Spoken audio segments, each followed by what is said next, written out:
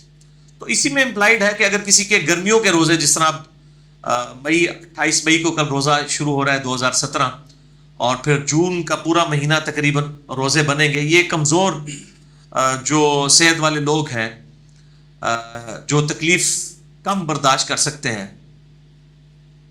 ان کے لیے پھر اجازت ہے کہ پھر وہ اگر روزہ ان کو تکلیف کی وجہ سے یا بیماری کی وجہ سے یا سفر کی وجہ سے چھوڑنا پڑتا ہے تو پھر روزے کی قضا فیسلٹی کو اویل کرتے ہوئے اگلے رمضان سے پہلے سردیوں میں بھی دے سکتے ہیں.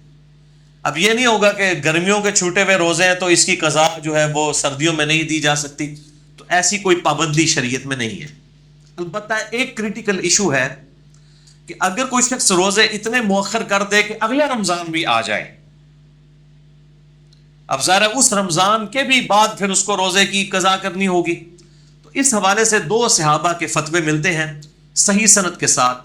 سنن کبریٰ البیہقی کے اندر انٹرنیشنل نمبر کے مطابق صفحہ نمبر 253 اور جلد نمبر 4 پہ سیدنا عبداللہ ابن عباس رضی اللہ تعالی عنہما اور سیدنا ابو ہریرہ رضی اللہ تعالی عنہ کا فتویٰ موجود ہے کہ وہ کہتے ہیں کہ اگر کوئی شخص روزہ اتنا ڈیلے کر دے کہ اگلا رمضان آ جائے تو پھر ایسا شخص جو ہے وہ فدیہ بھی دے گا اور روزے کی قضا بھی کرے گا. یعنی اس کو ڈبل پینلٹی ہوگی کہ وہ یہ سال گزرنے کی وجہ سے ہر روزے کے بدلے ایک مسکین کو کھانا کھلائے گا، وہ آگے آ بھی جائے گا انشاءاللہ تعالی فدیہ، اور پھر ساتھ وہ روزے کی قضا بھی دے گا، اس کو ڈبل معاملہ کرنا ہوگا. اب یہ 2 صحابہ کے فتوے ہیں، ظاہر ہے کہ صحابہ کرام علیہم رضوان کے فتاوی جب مل جائیں اور احادیث میں کوئی ڈیٹیل موجود نہ ہو تو پھر انہی کو اڈاپٹ کیا جائے گا. میرے بھائیو، فدیہ کے اعتبار سے سورۃ البقرہ کی آیت نمبر 184 میں یہ ڈسکس ہو چکا. اعوذ باللہ من الشیطان الرجیم وعلی الذین یطیقونہ فدیۃ طعام مسکین، کہ وہ لوگ جو بڑی مشکل سے ہی روزہ رکھنے پر قدرت رکھتے ہیں وہ فدیہ دے دیں مساکین کو، ایک روزے کے بدلے ایک مسکین کو کھانا کھلایا جائے. اسی کانٹیکس میں صحیح بخاری میں حدیث ہے انٹرنیشنل نمبر کے مطابق 4507، ابن عمر رضی اللہ تعالی عنہما کہتے ہیں کہ یہ آیت منسوخ ہے، یعنی اب روزہ ہی رکھنا ہوگا. بہرحال اس کے مقابلے پر سیدنا عبداللہ ابن عباس کا قول ہے جس پہ امت کا اتفاق ہوا ہے. انٹرنیشنل نمبر کے مطابق صحیح بخاری میں 4505 ابن عباس کہتے ہیں کہ یہ آیت منسوخ نہیں ہے کہ وَعَلَى الَّذِينَ يُطِيقُونَهُ فِدْيَةٌ طَعَامُ مِسْكِينٍ، بلکہ یہ اجازت اس بوڑھے اور بوڑھیا کے لیے ہے جو بڑھاپے کی کمزوری کے باعث روزہ نہ رکھ سکیں، کہ وہ اپنے روزے کے بدلے فدیہ دے سکتی ہیں یا دے سکتا ہے ایک مسکین کو. اور اسی میں وہ دائمی مریض بھی شامل ہوں گے، چاہے جوان ہو لیکن ان کا مرض اس نوعیت کا ہے کہ ٹھیک ہونے کی امید نہیں ہے اور اس مرض میں وہ روزہ نہیں رکھ سکتے، تو وہ بھی پھر ہمیشہ ہی ایک روزے کے بدلے ایک فدیہ دے لیا کریں. اور اسی کانٹیکسٹ میں صحیح بخاری میں تعلیقاً موجود ہے، اور یہ جتنی بھی روایتیں بخاری میں تعلیقاً آتی ہیں ان میں سے اکثر کی اسناد جو ہے المصنف ابن ابی شیبہ میں، اسی طریقے سے المصنف عبد الرزاق کے اندر اور سنن الکبریٰ البیہقی کے اندر اور باقی کتابوں میں مل جاتی ہیں. بہرحال صحیح بخاری میں 4505 یہ ابن عباس کا جو قول ہے، اسی کی ہیڈنگ پہ تعلیقاً سیدنا انس ابن مالک رضی اللہ تعالیٰ عنہ کے بارے میں آتا ہے کہ انس ابن مالک رضی اللہ تعالیٰ عنہ جب بہت بوڑھے ہو گئے تھے، ان کی 110 سال عمر ہوئی ہے، جب بہت بوڑھے ہو گئے تھے یعنی 80 یا 90 پلس ہو گئے تھے، تو پھر وہ روزہ نہیں رکھا کرتے تھے بلکہ ہر روزے کے بدلے ایک مسکین کو روزانہ کھانا کھلا دیا کرتے تھے، ایک وقت کا روٹی اور گوشت کے ساتھ. لن تنالوا البر حتى تنفقوا مما تحبون، تم کبھی بھی نیکی کے اعلیٰ درجے کو حاصل نہیں کر سکتے جب تک کہ اپنی پسندیدہ چیز اپنے رب کے حضور قربان نہ کر دو. تو فدیہ کھلاتے ہوئے بھی یہ ذہن میں رکھا جائے کہ یہ نہیں ہے کہ خود جو ہے وہ گوشت کو کھانا کھاتا ہے تو اب وہ دال کے ساتھ کھانا کھلانا شروع کر دے یا اس سے بھی کوئی نیچے درجے کی چیز اللہ کی راہ میں خرچ کرے مساکین کے فدیے کے طور پہ. تو اس کی اسلام میں اجازت نہیں ہے اور نہ اسلام اس کو پسند کرتا ہے، بلکہ جو عموماً کوئی کھانا کھاتا ہے، اگر کوئی غریب ہے وہ غریب کے لیول کا کھانا کھاتا ہے تو وہ اسی لیول کا کھانا فدیے کے طور پہ مساکین کو دے سکتا ہے. اور اسی طریقے سے اگر کوئی امیر شخص ہے تو جس لیول کا کھانا وہ خود کھاتا ہے تو اس کے بدلے کھانا کھلائے. یہ سب سے بہتر ہے. بہرحال اس پہ بھی اجماع ہے امت کا کہ اگر کوئی کھانا نہیں کھلا رہا تو اتنے کھانے کی جو مقدار ہے اس کی جو قیمت بنتی ہے وہ کسی مسکین کو دے دی جائے. اور خصوصاً میں تو اس میں مشورہ دوں گا کہ جو ہمارے مزدور طبقے کے لوگ ہیں یہ اکثر روزہ نہیں رکھتے. ظاہر ہے کہ اگر پورا دن یہ مزدوری کریں گے تو بیچارے کس طرح روزہ رکھ سکتے ہیں. بہرحال شریعت سے تو روزہ اس حوالے سے ان سے ساقط تو نہیں ہوگا. تو ایسے لوگ پھر عموماً جو ہے وہ رمضان میں ادھار اٹھا لیتے ہیں، یا اگر جنہوں نے روزہ رکھنا ہے، کوئی لاکھوں میں ایک ہوتا ہے کہ جو اتنا جس کو اللہ توفیق دیتا ہے. بہرحال اکثریت تو روزہ رکھتی نہیں ہے. اور یہ بھی مطلب پبلک میں بھی مشہور ہے کہ جی وہ عجیب و غریب قسم کے واقعات بنائے ہوئے ہیں. جی ایک گورا آ گیا، جی اس نے دیکھا ایک مزدور مزدوری کر رہا تھا، اس کو علیحدہ لے گیا، اس کو کہا تمہیں کوئی نہیں دیکھ رہا، پانی پی لو. تو اس نے کہا میں اللہ کے ڈر کی وجہ سے نہیں پیوں گا، میرا روزہ ہے. تو یہ ساری میرے بھائیوں یہ لطیفے ہیں اور یہ سارے واقعات ہیں. کوئی لاکھوں میں ایک شاید اس طرح کا ہو. ادروائز مزدوروں کی جو اکثریت ہے علا وجہ بصیرت 90% زیادہ مزدور جو ہے روزہ نہیں رکھتے، اور نہ وہ رکھ سکتے ہیں. کیسے رکھیں؟ تو ان کو پھر اس قسم کا فدیہ دے دیا جائے، یا کم از کم ان کو 1 مہینے کا خرچہ ڈلوا دیا جائے تاکہ وہ رمضان کے روزوں میں اپنے کام سے چھٹیاں کر کے تو کم از کم روزے تو رکھ سکیں. ادروائز تو ان کے لیے بڑا مشکل ہو جائے گا. تو اگر کسی کی زندگی موت کی کشمکش بن جائے اور وہ پھر اس صورتحال میں روزہ چھوڑ دے مزدوری کی وجہ سے، اور بعد میں پھر سردیوں میں روزے کو مؤخر کر لے، تو اجتہاداً میں سمجھتا ہوں لا یکلف اللہ نفسا الا وسعها کے تحت کوئی نہ کوئی گنجائش نکل آئے گی. لیکن یہ عمومی گنجائش نہیں ہوگی. اس کے رشتہ داروں کی، قریبی احباب کی، دوست یاروں کی یہ ذمہ داری ہے کہ اس کے لیے کوئی ایسا معاملہ کر دے کہ تاکہ وہ رمضان میں مزدوری نہ کرے اور اس کو 1 مہینے کا خرچہ ڈلوا دیا جائے تاکہ وہ اپنا جو ہے وہ روزے رکھ سکے. تو یہ زیادہ یعنی حقدار ہیں کہ ان کو مہینے کا راشن ڈلوا دیا جائے. اور یہ ایک مسکین کو کھانا کھلانا 1 وقت کا، یہ تو کم از کم ڈیٹم لیول ہے. اگر آپ اس سے زیادہ بھی کھلانا چاہیں تو بہت اچھی بات ہے. 2 وقت کا، 3 وقت کا، جتنا بھی 3 وقت کا تو خیر رمضان میں نہ کھلائیں، روزہ ہی نہیں رکھے گا وہ. یعنی اس کے ایکویولنٹ آپ اس کو پیسہ دے دیں یا مال دے دیں کہ تاکہ وہ اپنا راشن پانی کے ساتھ معاملہ چلا سکے. بہرحال احناف کا اس میں موقف ہے کہ 2 وقت کا کھانا، تو میں سمجھتا ہوں یہ موقف ان کا غلط ہے، کیونکہ جو صحیح حدیث اس کو سپورٹیو ہے ہمارے موقف کو، وہ صحیح بخاری اور مسلم کی متفقن علیہ حدیث ہے. میں نے پچھلی دفعہ بھی ڈسکس کی تھی روزے کی قضا اور کفارہ سے ریلیٹڈ جو ٹاپک تھا. اس میں انٹرنیشنل نمبر کے مطابق مشکات میں 2004 ہے اور بخاری اور مسلم دونوں میں موجود ہے.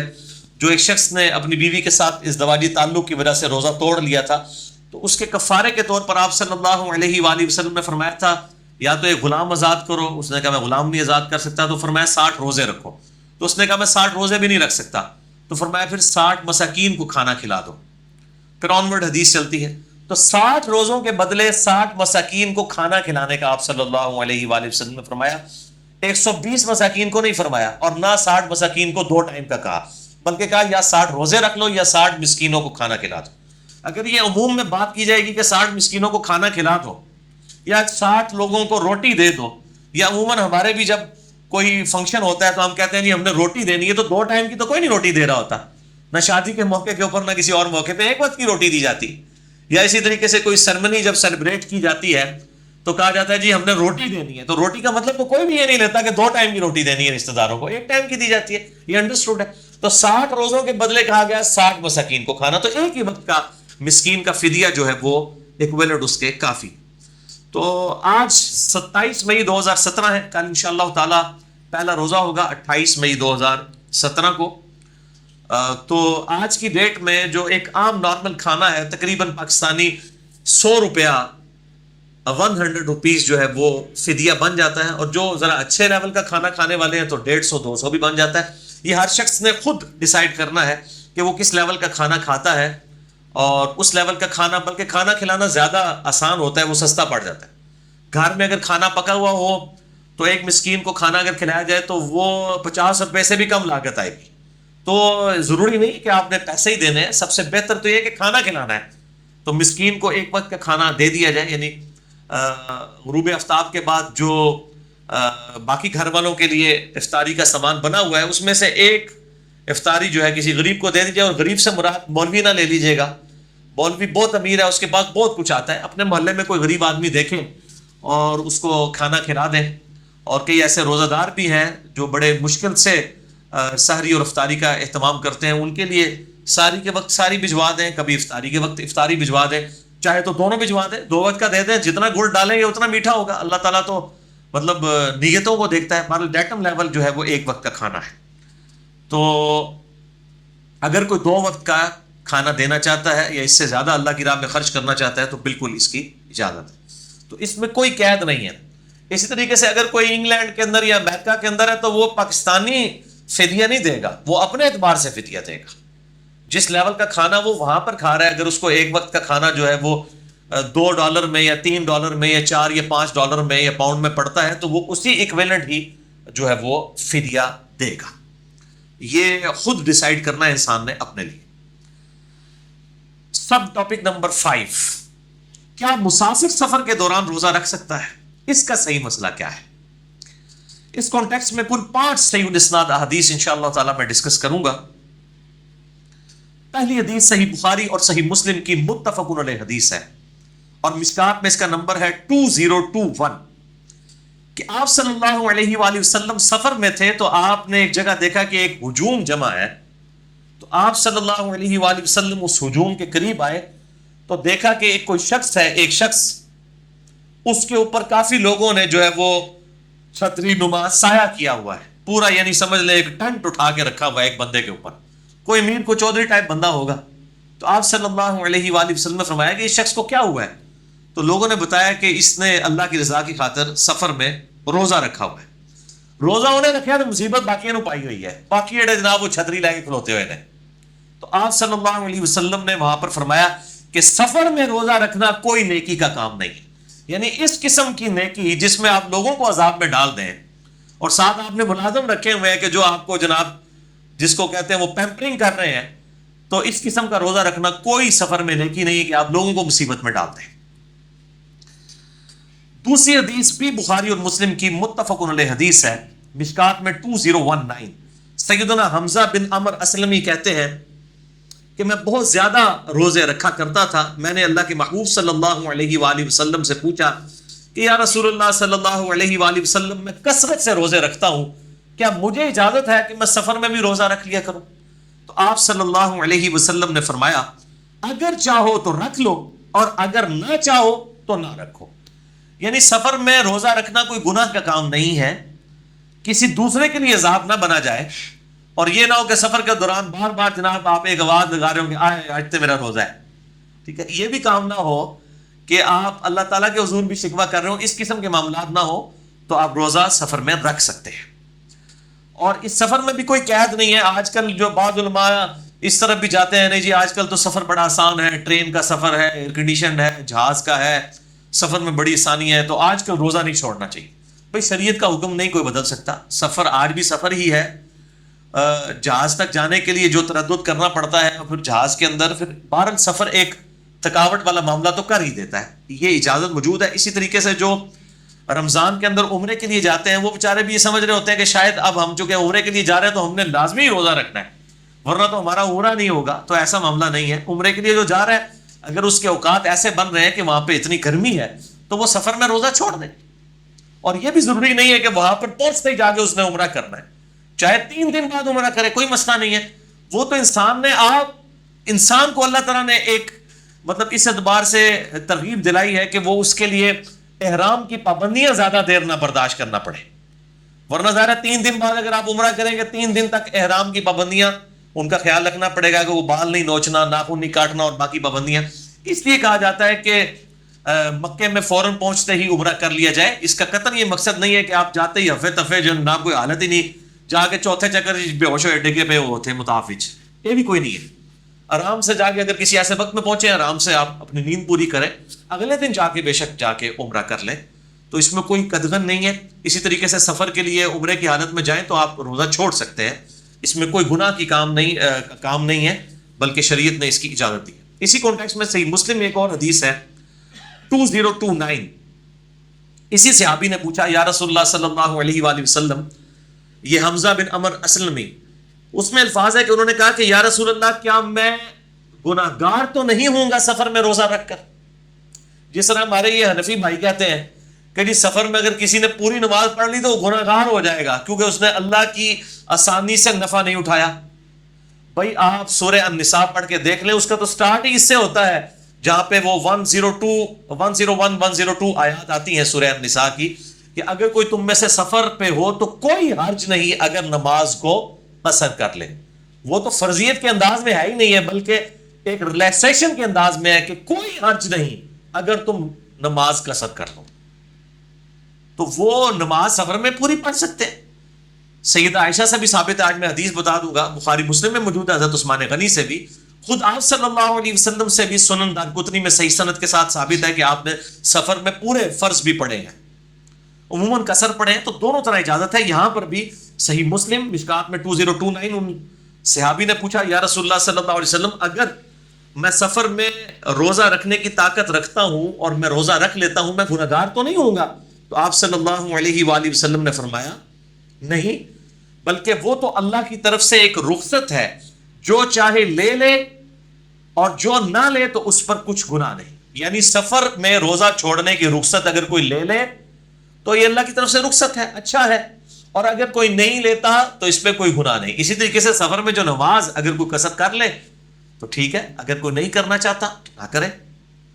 اور میرا موقف اس میں یہ ہے احادیث کی روشنی میں کہ اگر سفر آسان ہو تو رمضان مبارک کے روزے سفر میں رکھ لینے چاہیے. میں اپنی آپ کو مثال دیتا ہوں, میں ہر رمضان میں کم از کم 8 روزے تو چھوڑ سکتا ہوں سفر کی وجہ سے, کیونکہ مجھے اسلام آباد منڈے والے دن اسلام آباد جانا ہوتا ہے, جمعے کو واپس آنا ہوتا ہے. تو یہ مہینے میں 4 منڈے اور 4 جمعے تو بنیں گے, آلموسٹ 8 روزے تو میرے بھی رمضان کے چھوٹ جائیں سفر کی وجہ سے. لیکن یہ 8 روزے جب بعد میں رکھنے پڑیں گے جبکہ رمضان کا ماحول بھی نہیں بنا ہوتا, تو یہ 8 روزے جو ہیں یہ سمجھ لیں 80 کے برابر ہو جاتے ہیں. تو اگر سفر آسان ہے اور آپ روزہ رکھ سکتے ہیں, کوئی مشکل نہیں ہے کہ ارلی ان دا مارننگ نکل جائیں یا ایئر کنڈیشن گاڑی میں نکل جائیں. اور میں تو عموماً پبلک ٹرانسپورٹ میں ہی سفر کرتا ہوں, تو فجر کے فوراً بعد نکل جائیں اور اسی طریقے سے شام کے وقت بھی اس کو مینیج کر لیں, تو اس میں آسانی ہے. اور روزہ رکھ لینے میں ہی ہمارے لیے بہتری ہے, کیونکہ بعد میں اس کا جو مؤخر کرنے والا معاملہ ہے وہ مشکل ہو جاتا ہے. بہرحال اگر کوئی کر سکتا ہے تو ٹھیک ہے. اور اس کو سپورٹیو ایک حدیث بھی ہے سنن نسائی کے اندر 1457 صحیح سند کے ساتھ ہے. عائشہ رضی اللہ تعالیٰ عنہ کہتی ہیں کہ میں آپ صلی اللہ علیہ وآلہ وسلم کے ساتھ عمرہ کرنے کے لیے گئی, اور راستے میں آپ صلی اللہ علیہ وآلہ وسلم نے نماز قصر کی اور میں نے نماز پوری پڑھی. آپ صلی اللہ علیہ وسلم نے سفر میں روزہ چھوڑ دیا, میں نے روزہ رکھ لیا. تو میں نے پوچھا یا رسول اللہ صلی اللہ علیہ وآلہ وسلم, میرے ماں باپ آپ پر قربان, آپ نے نماز قصر کی اور میں نے نماز پوری پڑھی, آپ صلی اللہ علیہ وآلہ وسلم نے روزہ چھوڑ دیا اور میں نے روزہ رکھا. تو آپ صلی اللہ علیہ وسلم نے فرمایا احسنت یا عائشہ وما عاب علیہ, اے عائشہ تو نے بہت ہی احسن اور اچھا کام کیا ہے. اگر کسی میں ہمت ہے تو بہت جرت والا کام ہے, اپریشیٹیبل ہے, بشرطے کہ وہ کیس نہ ہو جو میں نے پہلے ڈسکس کیا ہے کہ باقیوں کو مصیبت ڈالی ہے کہ لوگ چھتری لے کے کھڑے ہوئے ہیں. اس کیس میں تو گناہگار ہوگا. لیکن اگر کوئی شخص انڈیویجولی کوئی ہمت رکھتا ہے تو آپ فرمائے احسنت یا عائشہ وما عاب علیہ, اے عائشہ تو نے بڑا اچھا کام کیا اور مجھ پہ بھی اس معاملے میں کوئی قدغن نہیں ہے کہ جو میں نے روزہ جو ہے وہ چھوڑ دیا, اس پہ میرے پہ بھی کوئی گرفت نہیں ہے, یہ آسانی کو جو میں نے اویل کیا نماز قصر پڑھنے کی. تو یہ وہ حدیث ہے. اور اسی کانٹیکسٹ میں سنن دارقطنی میں موجود ہے کہ آپ صلی اللہ علیہ وآلہ وسلم نے صحیح سند کے ساتھ کہ آپ نے بھی سفر کے اندر جو ہے وہ نماز پوری ادا کی تھی. آپ صلی اللہ علیہ وسلم سے سفر میں روزہ رکھنا بھی ثابت ہے, میں پچھلی دفعہ ڈسکس بھی کر چکا. تیسری حدیث صحیح مسلم سے ہے مشکات میں 2020 نمبر. ابو سعید خدری رضی اللہ تعالیٰ عنہ کہتے ہیں کہ 16 رمضان المبارک کو ہم نبی صلی اللہ علیہ وسلم کی معیت میں جہاد کے لیے گئے, تو کچھ اصحاب نے روزہ رکھا ہوا تھا سفر میں اور کچھ نے نہیں رکھا تھا. جنہوں نے رکھا تھا انہوں نے نہ رکھنے والوں کو کوئی ملامت نہیں کی, اور جنہوں نے نہیں رکھا تھا انہوں نے رکھنے والوں کو کوئی ملامت نہیں کی. یہاں تو الٹ ہوتا ہے, جو رکھ لے گا دوسروں کو جناب وہ پھر کہے گا جناب اٹھے کٹے ہو کے روزہ رکھ سکتے سو کیوں نہیں رکھا, اور اگر کوئی مولوی ٹائپ ہوگا جس کو مسئلہ پتہ ہوگا اور اس نے روزہ نہیں رکھا ہوگا تو وہ رکھنے والوں کو ٹانٹ کر رہا ہوگا کہ جناب تجھے یہ جڑا اللہ دی فیسلٹی تو فائدہ نہیں چکا ہے. جو کچھ یہ حنفیوں نے یہ پراپوگنڈا کیا ہوتا ہے کہ نہیں جی لازمی واجب ہے قصر کرنا ہے اور روزہ چھوڑنا ہے. واجب نہیں ہے, یہ ایک آپشن ہے, اگر کوئی اویل کر لیتا ہے ٹھیک, نہیں کرتا تو کوئی مسئلہ نہیں. چوتھی حدیث بھی بخاری اور مسلم دونوں میں ہے, مشکات میں 2022. انس بن مالک کہتے ہیں کہ آپ صلی اللہ علیہ وآلہ وسلم کے ساتھ ہم سفر میں شریک تھے. کچھ لوگ روزے سے تھے اور کچھ لوگوں نے روزہ نہیں رکھا ہوا تھا, یعنی صاحب میں کوئی اس میں اختلاف نہیں تھا, جس کی مرضی رکھ لے جس کی مرضی نہ رکھے. سخت گرم دن تھا, ایک جگہ ہم نے پڑاؤ کیا تو روزہ دار نڈھال ہو کر گر پڑے, جبکہ وہ اصحاب جنہوں نے روزہ نہیں رکھا ہوا تھا انہوں نے خیمے لگائے اور سواریوں کے لیے پانی کا اور روزہ داروں کے لیے روزے کی افطاری کا اہتمام ان اصحاب نے کیا جنہوں نے روزہ نہیں رکھا ہوا تھا. ظاہر ہے وہ طاقت میں تھے, انہوں نے خیمے لگائے, باقی تو ڈگ پہ کمزوری دی وینا. تو آپ صلی اللہ علیہ وآلہ وسلم نے فرمایا آج روزہ نہ رکھنے والے لوگ اجر لے گئے, یعنی جنہوں نے سب دن روزہ نہیں رکھا ہوا تھا وہ روزہ رکھنے والوں سے بھی بڑھ کے اجر لے گئے. کس طریقے سے؟ ایک تو انہوں نے فیسلٹی سے فائدہ اٹھایا, دوسرا جنہوں نے روزہ رکھا ہوا تھا وہ کمزور حالت میں تھے ان کے حصے کا کام بھی کیا, تیسرا ان کی افطاری کا بندوبست بھی کیا. وہ آگے حدیث بھی آ جائے گی, اگر کسی نے کسی روزہ دار کا روزہ افطار کیا تو اس کو بھی ثواب مل جائے گا. تو یہ تینوں اعتبار سے انہوں نے زیادہ اجر کما لیا.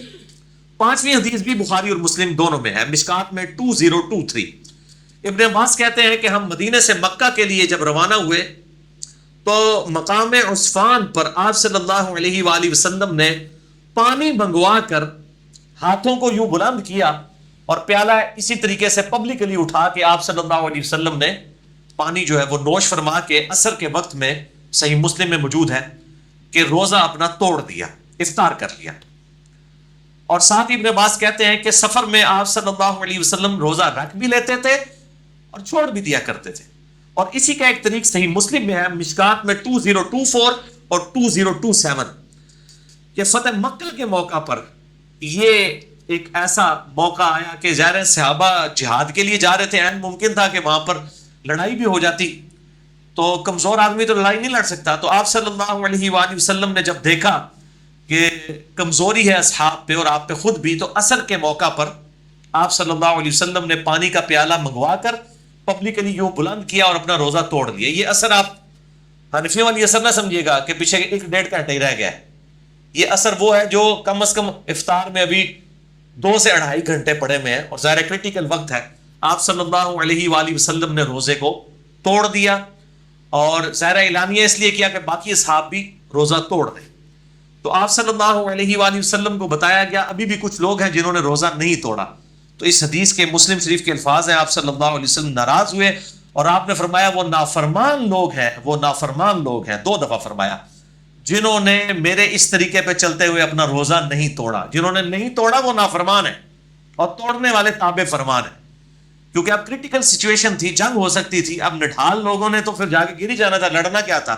تو آپ صلی اللہ علیہ وآلہ وسلم نے روزہ توڑ دیا.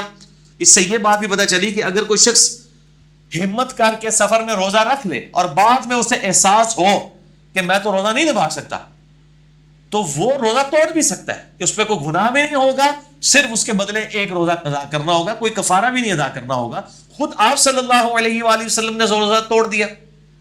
تو کتنی آسانی والا معاملہ ہو گیا اس واقعے کی وجہ سے, کہ اگر کسی شخص نے ہمت کر کے روزہ رکھا سفر میں کہ میں نبھا لوں گا, اور بعد میں اسے احساس ہوا, تو اب یہ نہ وہ سوچے کہ یار میں نے اگر روزہ توڑ دیا تو مجھے 60 روزے رکھنے پڑیں گے. نہیں, بلکہ سنت ہے. کمزوری کی وجہ سے اگر کوئی شخص روزہ توڑ لیتا ہے سفر میں, عام حالت میں بھی اگر کوئی شخص روزہ نہیں نبھا سک رہا اور زندگی موت کی کشمکش بن گئی ہے اس کے لیے, تو وہ بھی روزہ مریض کے طور پر توڑ سکتا ہے. بعد میں وہ اس روزے کی قضا دے لے گا, ایک روزے کے بدلے ایک روزہ. اور یہ بھی ضمن مجھے یاد آ گیا, یہ روزہ توڑنے کا جو کفارہ ہے جو میں نے پچھلی دفعہ ڈسکس کیا, یہ صرف فرض روزے کا ہے. نفلی روزہ اگر کوئی توڑتا ہے تو نہ اس کی قضا ہے اور نہ کفارہ ہے, چونکہ ہے ہی نفلی عبادت تھی. یہ حنفی کہتے ہیں جی اب نفلی عبادت اگر کوئی توڑ دے تو وہ پھر اس پہ واجب ہو جاتا ہے کہ وہ پورا کرے. تو یہ بالکل غلط بات ہے. جو چیز خود ہی نفلی ہے وہ واجب کیسے ہو سکتی ہے؟ الا یہ کہ کوئی منت کا معاملہ ہو, وہ الگ ہے. تو اگر نفلی روزہ کوئی جان بوجھ کے توڑے کسی بھی طریقے سے, تو اس کے بدلے روزہ کوئی نہیں ہے, بلکہ آپ صلی اللہ علیہ وسلم سے بھی ثابت ہے، میں آگے ڈسکس بھی کروں گا۔ تو ان احادیث کی روشنی میں کل 3 رزلٹ نکلے۔ نمبر 1، سفر میں روزہ رکھنا زبردستی، کوئی بہادری نہیں ہے، ہاں اگر کوئی رکھنا چاہتا ہے تو وہ رکھ لے، اس میں کوئی گناہ والا معاملہ نہیں، کسی اور کو تکلیف نہ دے۔ نمبر 2، اگر کوئی روزہ رکھ لے، جس طرح آج کل آسانی ہے روزہ رکھنے کے اعتبار سے سفر میں، تو وہ اپریشیٹیبل بھی ہے، اور اگر اس کو بعد میں احساس ہو جائے کہ میں نبھا نہیں پا رہا تو وہ روزہ توڑ بھی سکتا ہے۔ اور نمبر 3، اگر دوران سفر کسی کے لیے روزہ نبھانا مشکل ہو جائے اور وہ روزہ توڑ دے تو اس پہ کوئی کفارہ بھی نہیں ہے، صرف روزے کے بدلے ایک روزہ رکھے گا، اور وہ بھی اگر فرض روزہ توڑا اس کی قضا ہوگی، نفلی کی قضا نہیں ہے، اور گناہ گار بھی نہیں ہوگا، بلکہ یہ سنت ہے۔ صحیح مسلم کے ریفرنس سے میں بیان کر چکا، بخاری میں بھی آیا ہے، مشکات میں 2023، 2024 اور 2027 احادیث ہم ڈسکس کر چکے ہیں الحمدللہ۔ اب میرے بھائیوں، سب ٹاپک نمبر 6 وہ ہے رمضان کے روزوں کی سحری اور افطاری سے متعلق فقہی احکام و مسائل۔ یہ بہت کریٹیکل ہے۔ کل انشاءاللہ تعالی ہماری پہلی سحری بھی ہوگی انشاءاللہ تعالی یوم تکبیر کے دن 1998 میں 28 مئی 1998 کے دن پاکستان نے اٹامک بلاسٹ کیے تھے، یوم تکبیر ڈکلیئر ہوا، تو کل یوم تکبیر والے دن 19 سال کے بعد یوم تکبیر والے دن ہمارا الحمدللہ 1438 ہجری کا رمضان مبارک کا پہلا روزہ پاکستان میں انشاءاللہ ہوگا۔ تو یہ سحری اور افطاری کے فقہی احکام و مسائل، یہ عموماً فقہ کا لفظ جب بولا جاتا ہے تو اس سے مراد کوئی فقہ الاحناف یا فقہ حنفی نہیں ہوتا، بلکہ یہ فقہ الاسلام ہے۔ فقہ عربی میں کہتے ہیں ٹرو انڈرسٹینڈنگ کو، سمجھ بوجھ کو، کسی بات کو صحیح طریقے سے اس کی تہ تک پہنچنے کو۔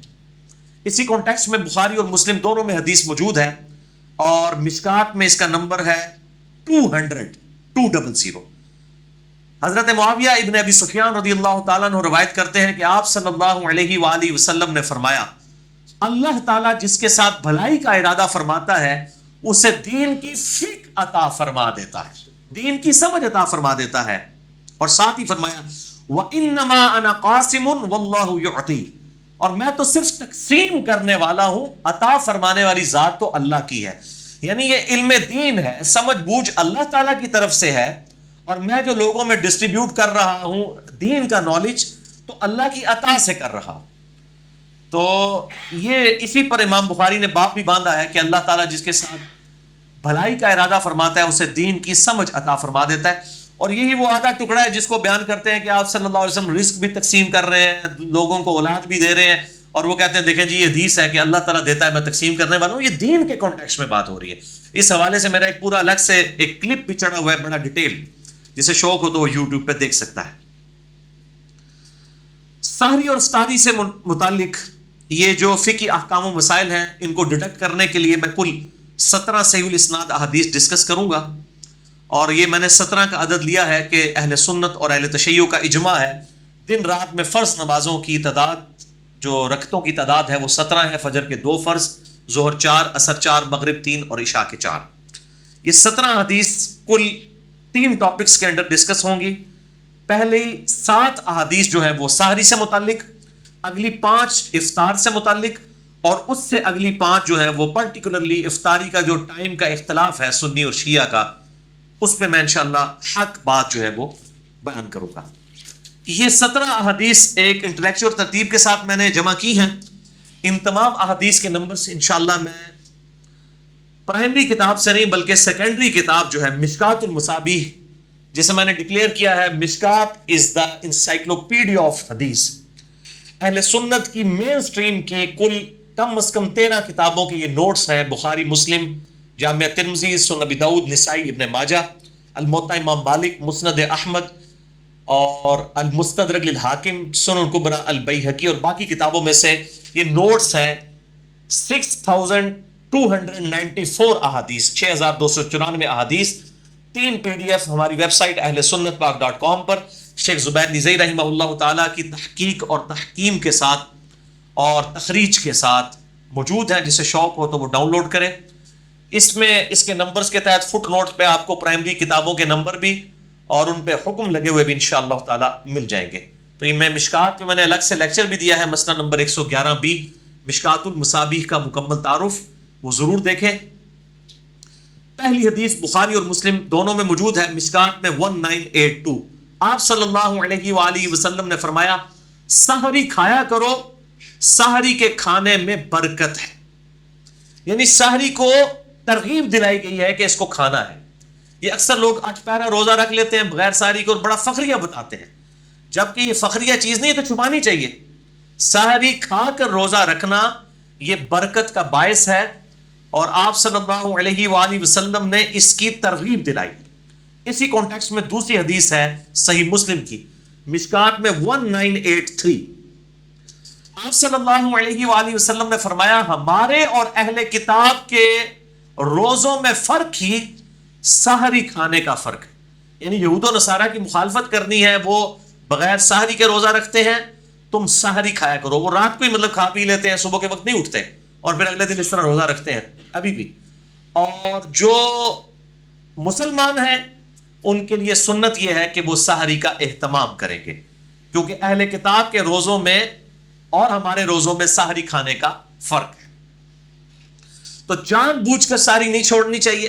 اگر مجبوراً چھوٹ گئی اور کوئی شخص یہ سمجھتا ہے کہ میں بغیر سحری کے 8 پہرا روزہ رکھ سکتا ہوں تو وہ رکھ لے، لیکن اگر اس کو بعد میں احساس ہوتا ہے کہ میں روزہ نہیں نبھا سک رہا تو روزہ توڑ دے، اس پہ کوئی گناہ نہیں ہے، کفارہ نہیں ہے، ایک روزے کی قضا کر لے گا. اگر کسی کی سحری رہ گئی ہے اور اسے یقین ہے کہ میں روزہ نہیں رکھ سکتا، روزہ نہ رکھے، اس دن چھوڑ دے. اب اللہ تعالیٰ کی طرف سے کیٹاسٹرافک کنڈیشن آئی ہے، وہ ایک روزے کی بعد میں قضا دے دے. اور اگر رکھ بھی لیا ہے اور بعد میں احساس ہوا کہ نہیں نبھے گا تو روزہ توڑ سکتا ہے، اس پہ گناہ بھی کوئی نہیں ہے، کفارہ بھی کوئی نہیں، ایک روزہ قضا کر لے گا. اور اس پہ ایک ایکسیپشن ہے، آپ صلی اللہ علیہ وآلہ وسلم کے حوالے سے بخاری اور مسلم میں حدیث موجود ہے اور مشکات میں اس کا نمبر ہے 1986 کہ آپ صلی اللہ علیہ وسلم وصال کے روزے رکھا کرتے تھے، بغیر افطار کیے اگلے دن کا روزہ اور پھر اگلے دن کا روزہ، اس طریقے سے مسلسل کئی دن کے روزے رکھتے تھے. بعض اصحاب نے آپ کی سنت کی پیروی میں روزہ رکھا تو ظاہر ہے وہ پھر مسجد میں بے ہوش ہونا شروع ہو گئے، تو آپ صلی اللہ علیہ وآلہ وسلم نے ان کو ڈانٹا اور آپ نے فرمایا ایکم مثلی، تم میں سے میری مثل کوئی کون ہو سکتا ہے؟ میں رات کے وقت میرا رب مجھے کھلا بھی دیتا ہے پلا بھی دیتا ہے. تو آپ صلی اللہ علیہ وسلم کی خصوصیت ہے کہ آپ مسلسل افطار کیے بغیر روزے رکھ لیا کرتے تھے. یہ آپ صلی اللہ علیہ وآلہ وسلم کی خصوصیت ہے، امت میں کسی کو اجازت نہیں. ان کو کہتے ہیں وصال کے روزے، وصل کہتے ہیں نا ملنے کو، یعنی روزے ملاتے جائیں. یہ آپ صلی اللہ علیہ وآلہ وسلم کی خصوصیت ہے. تو آپ نے فرمایا ایکم مثلی، تم میں سے کون میری مثل ہو سکتا ہے؟ کسی صحابی نے نہیں کہا کہ قل انما انا بشر مثلکم، اے نبی تم فرما دو کہ میں انسان ہونے میں تمہاری طرح ہوں. صحابہ کو یہ بات پتہ تھی کہ یہ مثل کے اعتبار سے ایز اے اسپیشیز بات نہیں ہو رہی، بلکہ آپ کے مرتبے کی بات ہو رہی ہے، اور آپ کا مثل واقعی کوئی نہیں ہو سکتا. تو یہ دو ایکسٹریم ہیں، ایک طرف اہل حدیث علماء ہیں، بعض وہ ہر بات کے اوپر جو ہے وہ قل انما انا بشر مثلکم کے تحت کوئی ایکسٹریم رزلٹ نکالتے ہیں، دوسری طرف جو ہے وہ بریلوی ہیں اور وہ مطلب اس آیت کو پڑھنے کو آپ صلی اللہ علیہ وآلہ وسلم کی توہین سمجھتے ہیں. دونوں ایکسٹریم کے اوپر ہیں. درمیان کا راستہ یہ ہے کہ آپ صلی اللہ علیہ وآلہ وسلم کے مرتبے میں کوئی مثل میں نہیں ہے، لیکن جو سپیشیز ہے آپ انسان ہیں، انسان ہونے کے اعتبار سے آپ صلی اللہ علیہ وآلہ وسلم کی مثل باقی انسان ہے، لیکن مرتبے کی بات نہیں ہے. مرتبے میں تو انسانیت کو ناز ہے آپ صلی اللہ علیہ وآلہ وسلم کی مبارک ذات میں. تیسری حدیث سنن ابی داؤد میں ہے، مشکات میں 1998. آپ صلی اللہ علیہ وآلہ وسلم نے فرمایا مؤمن کی بہترین سحری کھجور کھانا ہے. یہ کھجور صرف افطاری کے لیے نہیں ہے، سحری کے لیے بھی ہے سنت، اور بلکہ اس کے اندر بڑی طاقت ہے. ایک کھجور کے اندر آپ سمجھ لیں تقریباً 2 روٹیوں کے برابر کیلوریز موجود ہوتی طاقت کے اعتبار سے. تو سحری کے وقت کھجور کھا لی جائے طاقت کے لیے بڑی اچھی چیز ہے. اور دوسرا اگر دہی کا استعمال کیا جائے تو پھر دن کے وقت پیاس کے معاملے میں اللہ تعالیٰ کی طرف سے عافیت رہتی ہے. یہ فزیکل فنامنا آف نیچر ہے. جو لوگ دہی کا اہتمام کرتے ہیں سحری کے اندر، پھر دن کے وقت پیاس کے معاملے میں ان کے لیے آسانی ہو جاتی ہے. چوتھی حدیث سنن نسائی میں ہے موقوفاً سیدہ حفصہ رضی اللہ تعالی عنہا سے، یعنی ان کا قول ہے. مشکات میں 1987 حدیث کے فٹ نوٹ کے اوپر شیخ زبیر نزئی صاحب نے اس کی تحکیم کی ہوئی ہے کہ سیدہ حفصہ کہتی ہیں جو شخص طلوع فجر سے پہلے روزے کی نیت نہ کر سکے یا نیت نہ کرے تو اس کا کوئی روزہ نہیں ہے. یہ رمضان کے روزے کی بات ہے. اگر فجر کا وقت شروع ہونے سے پہلے یعنی ختم سحری سے پہلے اس نے روزے کی نیت کی، یعنی رات کو ڈاواں ڈول تھا، شاید سفر پہ جانا تھا یا کوئی اور عذر تھا، اب وہ رات کو اس کو کلیئر نہیں تھا میں روزہ رکھوں گا یا نہیں رکھوں گا، تو اب اسے فجر کا وقت شروع ہونے سے پہلے نیت کرنی ہوگی. ویسے تو ہم رات کو جو سوتے ہیں وہ ہماری نیت ہوتی ہے، وہ یہ نہیں ہے کہ کوئی آپ نے کوئی زبان سے نیت کرنی ہوتی ہے، دل کے ارادے کا نام نیت کے بغیر تو کوئی کام بھی نہیں ہوگا.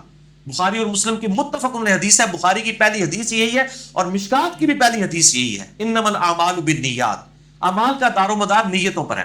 لیکن نیت زبان سے نہیں کرنی ہوتی. جب ہم وضو کرنے لگتے ہیں تو کیا زبان سے نیت کرتا ہوں اس وضو کی خاص واسطے نماز عشاء کے؟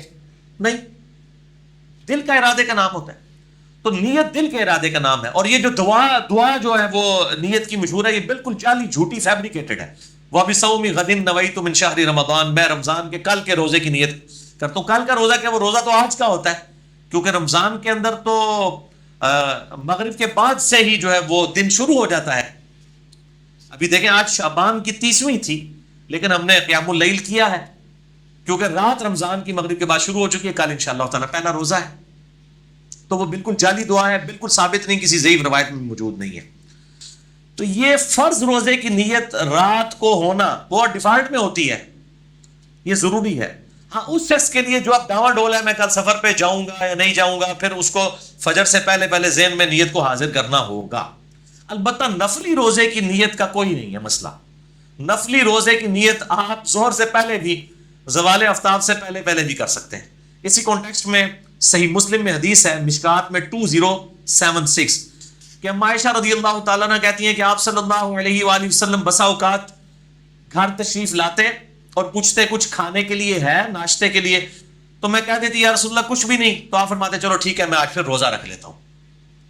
یعنی بغیر کھائے پیے، اور نیت بھی اس وقت کی نفلی روزے کی. اور سیدہ عائشہ کہتی ہیں آپ روزہ رکھ لیتے اور بسا اوقات کسی کی طرف سے کوئی گفٹ آ جاتا ناشتے کے طور پر، تو آپ صلی اللہ علیہ وسلم اسی وقت اپنا روزہ افطار بھی کر لیتے کہ چلو ناشتہ آ گیا تو روزہ توڑ بھی دیتے.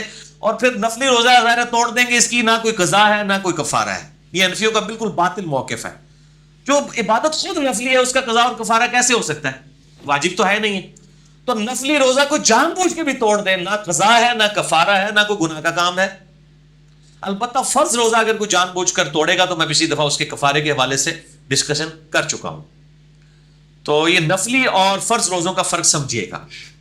5ویں حدیث بھی بخاری اور مسلم دونوں میں ہے، مشکات میں 2001. ہم عائشہ رضی اللہ تعالیٰ عنہ کہتی ہیں کہ آپ صلی اللہ علیہ وآلہ وسلم احتلام کی وجہ سے نہیں بلکہ کسی اور وجہ سے، اور سیدہ عائشہ نے یعنی وہ پردے میں بات کی، یعنی میاں بیوی کے ازدواجی تعلق کی وجہ سے آپ صلی اللہ علیہ وآلہ وسلم جب طلوع فجر اس حال میں کرتے کہ آپ جنوبی ہوتے، یعنی آپ پر غسل فرض ہوتا. اب احتلام والا معاملہ تو اس سے بھی زیادہ کریٹیکل ہے، وہ تو انسان کے اختیار میں بھی نہیں ہے. آپ صلی اللہ علیہ وآلہ وسلم اپنی بیویوں سے ازدواجی تعلق کی وجہ سے یعنی پری پلانڈ، آپ کو پتہ بھی ہوتا کہ میرے پہ غسل فرض ہے، آپ رات کو غسل کر کے نہ سوتے بلکہ اسی طریقے سے سو جاتے، اور صبح اس حالت میں اٹھتے کہ آپ جنبی ہوتے اور ختم سحری بھی ہو چکا ہوتا، یعنی طلوع فجر بھی، یعنی آپ نے سحری بھی نہیں کی ہے اور غسل بھی نہیں اتارا ہوا، تو آپ صلی اللہ علیہ وسلم اسی حال میں روزہ رکھ لیا کرتے. یعنی روزہ رکھنے کے لیے جنبی شخص کا غسل اتارنا ضروری نہیں ہے. بغیر غسل اتارے بھی وہ سحری کھا کے روزہ رکھ سکتا ہے. فجر کا وقت داخل ہونے کے بعد غسل کر لے، یا اگر فجر کا وقت داخل ہونے کے بعد اٹھا ہے تو پہلا روزہ رکھنا چاہ رہا ہے تو بعد میں غسل اتار لے، جس طرح آپ صلی اللہ علیہ وآلہ وسلم کے کیس میں ہوا. اور یہ بڑی ڈیٹیل حدیث بخاری اور مسلم میں کہ حضرت ابو ہریرہ یہ فتویٰ دیا کرتے تھے کہ جس پہ غسل فرض ہو جب تک غسل نہیں اتارے گا اور وہ شخص روزہ نہیں رکھ سکتا. تو اس کے جواب میں اما عائشہ نے جب یہ حدیث سنائی تو سیدنا ابو ہریرہ نے اپنے فتوے سے رجوع کیا. اب حضرت ابو ہریرہ رضی اللہ تعالیٰ عنہ آپ صلی اللہ علیہ وآلہ وسلم کی وفات کے 30 سال تک بعد میں بھی یہ غلط فتویٰ دیا کرتے تھے، اور جب سیدہ عائشہ سے ان کو یہ بات پتہ چلی تو انہوں نے رجوع کیا. تو اگر امام ابو ہریرہ سے کوئی حدیث چھپی رہ سکتی ہے جو سب سے بڑے محدث ہیں، تو امام حنیفہ سے بھی کوئی حدیث چھپی رہ سکتی ہے. کہتے ہیں امام حنیفہ کو کیوں غلطی لگ گئی؟ بھائی حضرت ابو ہریرہ جو سب سے زیادہ حدیثیں روایت کرنے والے ہیں ان تک حدیث نہیں پہنچی. وہ یہ فتویٰ دیتے تھے کہ جس پہ غسل فرض ہو وہ بغیر غسل اتارے روزہ نہیں رکھ سکتا، تو اور کسی کو غلطی کیا نہیں لگ سکتی؟ بڑے سے بڑے شخص کو بھی غلطی لگ سکتی.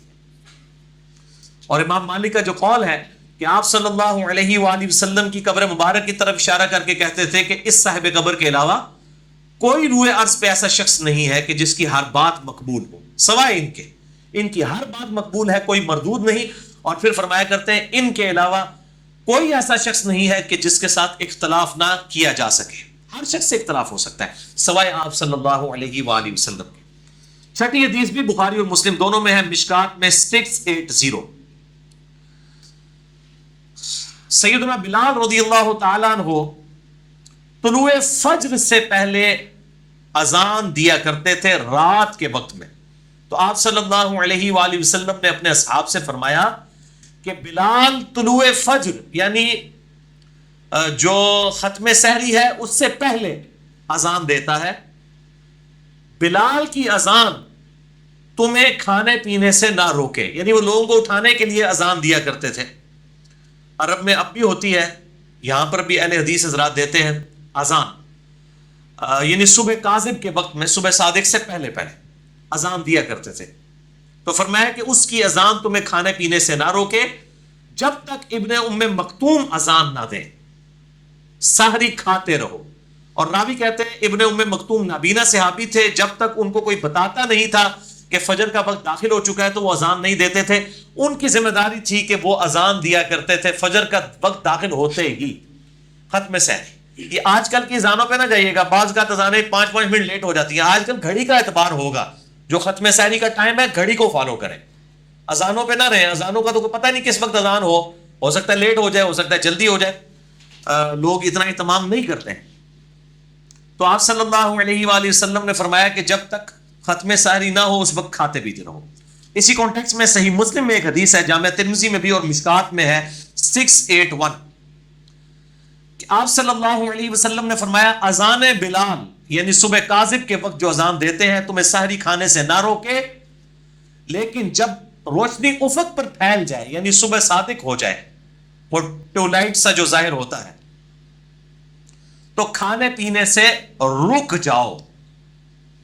یعنی جب ختم سحری کا وقت ہو، طلوع فجر ہو، فجر کا وقت شروع ہو جائے تو پھر کھانے پینے سے رک جاؤ. اسی کانٹیکس میں قرآن حکیم میں آیت ہم پہلے ڈسکس کر چکے ہیں، سورۃ البقرہ آیت نمبر 187 وَكُلُوا وَاشْرَبُوا حَتَّى يَتَبَيَّنَ لَكُمُ الْخَيْطُ الْأَبْيَضُ مِنَ الْخَيْطِ الْأَسْوَدِ، اور کھاؤ اور پیو یہاں تک کہ صبح کا جو فجر کے وقت، من الفجر، فجر کے وقت رات کا جو سیاہ ڈھورا ہے وہ صبح کے سفید ڈورے سے ممتاز نہ ہو جائے. یعنی نیچے سفیدی نظر آتی ہے اور اوپر رات کا سیاہ ڈورا، جب یہ بالکل واضح ہو جائیں اس وقت صبح صادق یعنی ختم سحری اور طلوع فجر ہو جائے گا، کھانا پینا اس وقت روک.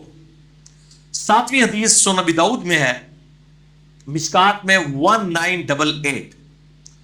آپ صلی اللہ علیہ وآلہ وسلم نے فرمایا، یہ بہت کریٹیکل حدیث ہے، اس سے بڑے لوگوں نے غلط رزلٹ نکالے ہیں. آپ صلی اللہ علیہ وآلہ وسلم نے فرمایا جب تم میں سے کوئی اذان فجر سنے اور کھانے پینے کا برتن اس کے ہاتھ میں ہو تو وہ اپنی ضرورت پوری کر کے اس کو نیچے رکھے.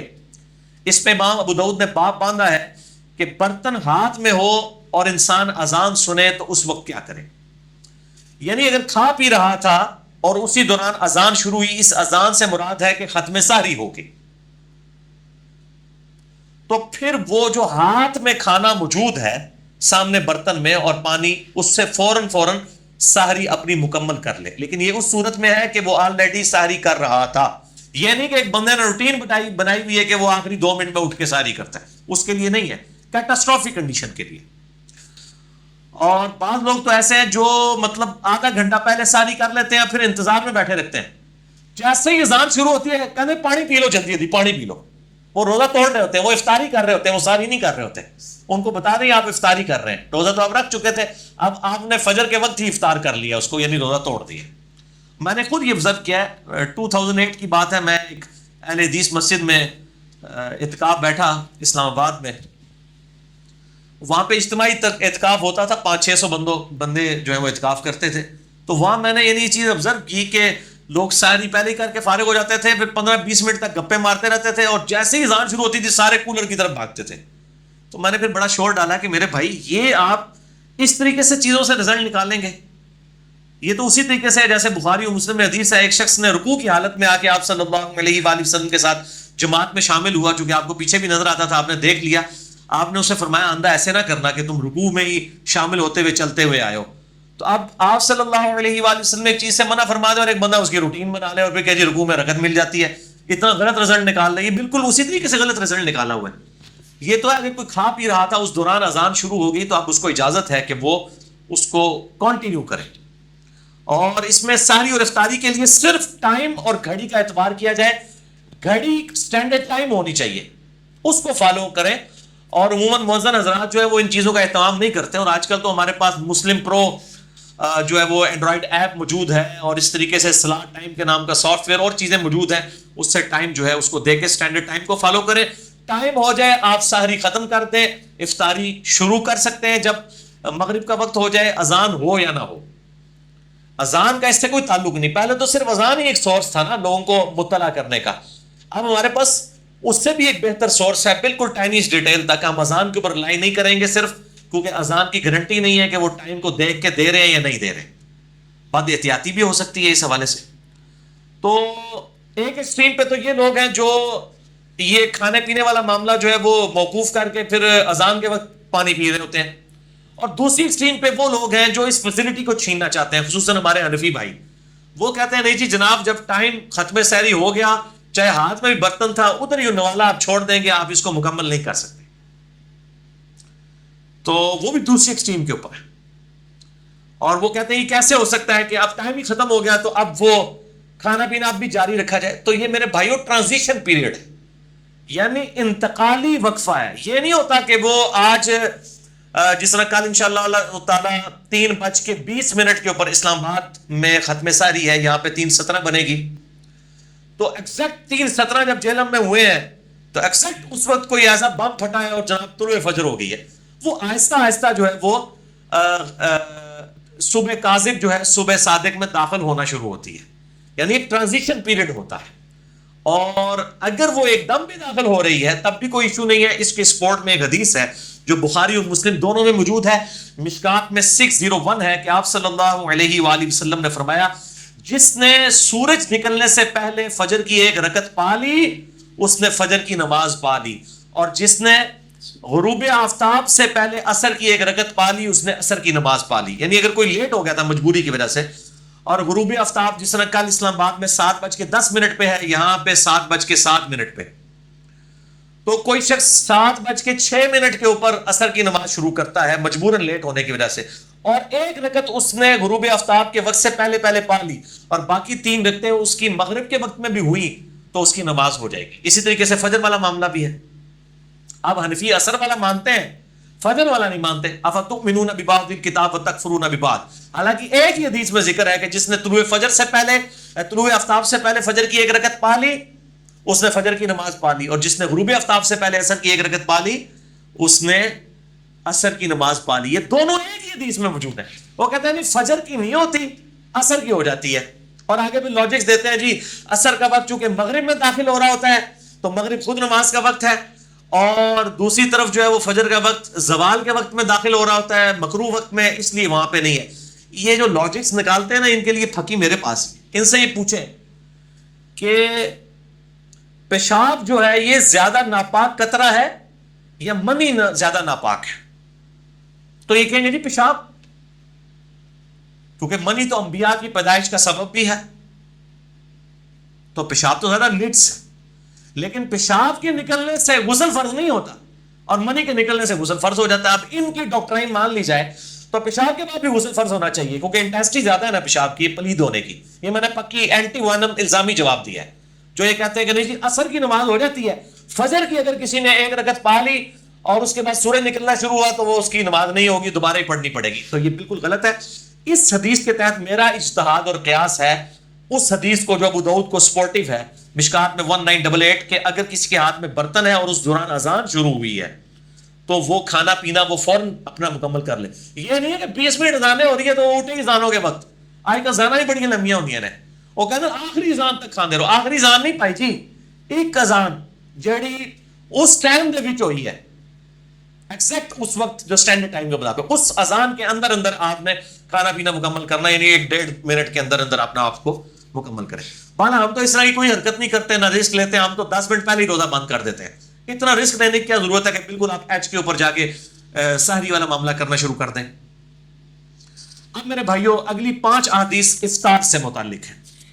پہلی حدیث جامعہ ترمذی, سنن ابی داؤد, سنن ابن ماجہ, مسند احمد میں ہے, مشکات میں 1990. آپ صلی اللہ علیہ وسلم نے فرمایا جب تم میں سے کوئی افطار کرے تو کھجور سے کرے کہ وہ باعث برکت ہے, یعنی فوراً طاقت آ جاتی ہے, کیلوریز. اگر کھجور میسر نہ آئے تو پانی سے افطار کر لے, وہ باعث طہارت ہے, یعنی کھجور یا پانی. یہ بعض لوگوں نے کہا جی نمک نہ بھی کر لے, یہ بھی نہ ہوئے, وہ کونوں لا لینا چیزاں, بھائی نمک کا کدھر ذکر نہیں ہے, کھجور اور پانی کا ذکر ہے. دوسری حدیث جامعہ ترمذی اور سنن ابی داؤد میں ہے, مشکات میں 1991. آپ صلی اللہ علیہ وآلہ وسلم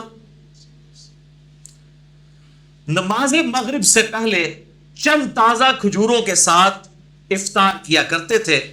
اگر کھجور نہ ہوتی تو آپ صلی اللہ علیہ وآلہ وسلم چند چھہارے کھا لیا کرتے. یہ چھہارے کھانا بھی سنت ہے, اور یہ جو بد دی جاتی ہے نکاح کے موقع پر یہ میٹھا تقسیم کرنا, یہ بھی سنت ہے. اگر چھہارے بھی نہ پاتے تو پانی کے چند گھونٹ پی کر آپ صلی اللہ علیہ وآلہ وسلم افطار فرما لیا کرتے. تو پانی سے بھی افطاری ہو جائے گی, یہ کوئی گناہ کا کام نہیں ہے. اکثر لوگ ضروری کھجور ہی تلاش کر رہے ہوتے ہیں, اگر کھجور نہیں ہے تو پانی کے ساتھ بھی روزہ افطار کرنا سنت ہے, یہ کوئی عیب والا معاملہ نہیں ہے. تیسری حدیث سنن ابی داؤد میں ہے, بڑی کریٹیکل ہے, میں اس کا نمبر بھی بتا دوں, 2357, اور مشکات میں 1993. کہ آپ صلی اللہ علیہ وآلہ وسلم جب روزہ افطار کرتے تو آپ صلی اللہ علیہ وآلہ وسلم یہ دعا پڑھا کرتے, ذهب الظمأ وابتلت العروق وثبت الاجر انشاءاللہ. پیاس چلی گئی, رگیں تر ہو گئی. یہ افطار کے بعد پڑھنا ہے, جب رگ واقعی تر ہو جائے, پہلے نہیں. اور اللہ کے حضور انشاءاللہ ہمارا اجر پکا ہو گیا. تو یہ آپ صلی اللہ علیہ وآلہ وسلم دعا پڑھا کرتے تھے. مشکات میں اتنی الفاظ ہیں, ابو داؤد میں پوری حدیث ہے, سنن ابی داؤد 2357. وہ تابعی کہتے ہیں کہ عبداللہ بن عمر کو میں نے 2 کام کرتے ہوئے دیکھا ہے. ایک تو وہ مطلقاً مٹھی کے بعد داڑھی کاٹا کرتے تھے, مطلقاً, کوئی حج عمرے کا ذکر نہیں. اور دوسرا افطار کے وقت یہ دعا پڑھا کرتے تھے, اور کہتے تھے کہ نبی صلی اللہ علیہ وآلہ وسلم بھی افطار کے وقت یہ دعا پڑھتے تھے. داڑھی پہ میرا مسئلہ نمبر 33 ڈیٹیل کے ساتھ آپ دیکھ سکتے ہیں, اس حدیث کو میں نے بیان کیا وہاں پر بھی. ایک اور مشہور حدیث ہے لیکن پکی ضعیف ہے, مرسل روایت ہے, تابعی نے صحابی سے نہیں ڈائریکٹ نبی صلی اللہ علیہ وآلہ وسلم سے روایت بیان کی ہے. اس کو ہم کہتے ہیں مرسل, چھوٹا ہوا واسطہ, منقطع ہے. معاذ بن زہرہ تابعی سے کہ نبی صلی اللہ علیہ وآلہ وسلم دعا پڑھتے تھے, اللہم لک صمت وعلی رزقک افطرت. لیکن یہ روایت مرسل ہے, چھوٹا ہوا واسطہ ہے, ضعیف روایت ہے, اور اس کو بھی خالص نہیں آنے دیا ہے. پہلے روایتی جاتی تھی, اس میں بھی لوگوں نے اللہم انی لک صمت وبک آمنت وعلیک توکلت وعلی رزقک افطرت. اور ملاوٹ ہوئی, شاید یہ ملاوٹ پائی ہوئی ہے. یہ دعا ویسے ہی کمزور تھی اور بالکل چھوٹا ہوا واسطہ تھا, اور باقی جو ساتھ ملا دیا. اور پھر کہتے ہیں کہ کیا اس میں کون سے الفاظ غلط ہے. بھائی بخاری اور مسلم دونوں میں حدیث موجود ہے. بخاری میں 247 ہے اور مسلم میں 6882. ایک صحابی کو آپ صلی اللہ علیہ وسلم نے دعا تعلیم فرمائی, اس میں الفاظ تھے بنبیک الذی ارسلت, میں ایمان لایا اس کتاب پر جو تو نے اپنے نبی کے ساتھ نازل کی. اس صحابی نے دعا میں پڑھ دیا برسولک, میں اس کتاب پر ایمان لایا جو تیرے رسول کے ساتھ نازل ہوئی. رسول سپرلیٹو ڈگری ہے, نبی تو چھوٹی ڈگری ہے. اس نے نبی کے الفاظ کو رسول کر دیا, اعلیٰ کام کیا, نیکی کا کام. لیکن آپ صلی اللہ علیہ وآلہ وسلم نے فرمایا بنبی کا کہو, وہی کہو جو میں نے تعلیم فرمایا. یعنی بنبی کا کو برسولی کا بھی نہیں پڑھ سکتے. کیا جائے کہ بندہ خود سے کہ وہ واقعنا عذاب القبری, واقعنا عذاب الحشری, پتہ نہیں کیا کوئی داخل کیا ہوا ہے. قرآن میں دعا آئی ہوئی ہے میرے بھائیوں, سورۃ البقرہ میں, بخاری اور مسلم میں موجود ہے, ربنا آتنا فی الدنیا حسنۃ وفی الآخرۃ حسنۃ وقنا عذاب النار. یا بخاری اور مسلم میں ہے اللہم ربنا آتنا فی الدنیا حسنۃ وفی الآخرۃ حسنۃ وقنا عذاب النار. دنیا میں سب کچھ دنیا آ گیا, آخرت میں قبر آخرت کی منزلوں میں سے پہلی منزل ہے. بخاری اور مسلم میں حدیث ہے وقنا عذاب النار, وقنا عذاب النار, ربنا آتنا فی الدنیا حسنہ وفی الآخرۃ حسنہ. آخرت کی حسنہ ہونے میں عذاب قبر سے بھی, عذاب محشر سے بھی, اور اسی طریقے سے پل صراط, یہ ساری چیزیں وفی الآخرۃ حسنہ میں آتی. اور واقعی عذاب النار میں تو الٹیمیٹ کامیابی آ گئی الحمدللہ. چوتھی حدیث شعب الایمان امام بیہقی کی کتاب میں ہے اور شرح السنہ امام بغوی کی کتاب میں اور مشکات میں 1992 ہے. آپ صلی اللہ علیہ وآلہ وسلم نے فرمایا جو شخص کسی روزہ دار کا روزہ افطار کرائے یا کسی مجاہد کی تیاری کروائے تو اسے بھی اس روزہ دار اور مجاہد کے مثل ثواب دیا جائے گا. الحمدللہ. اب یہ مجاہد کو مسلمانوں کا گلا نہ کاٹنے گیا ہو جو واقعی جہاد ہو, یہ اس کانٹیکسٹ میں. پانچویں حدیث افطار کے وقت دعا کی قبولیت کے اعتبار سے جامع ترمذی اور سنن ابن ماجہ میں ہے, مشکات میں 2249.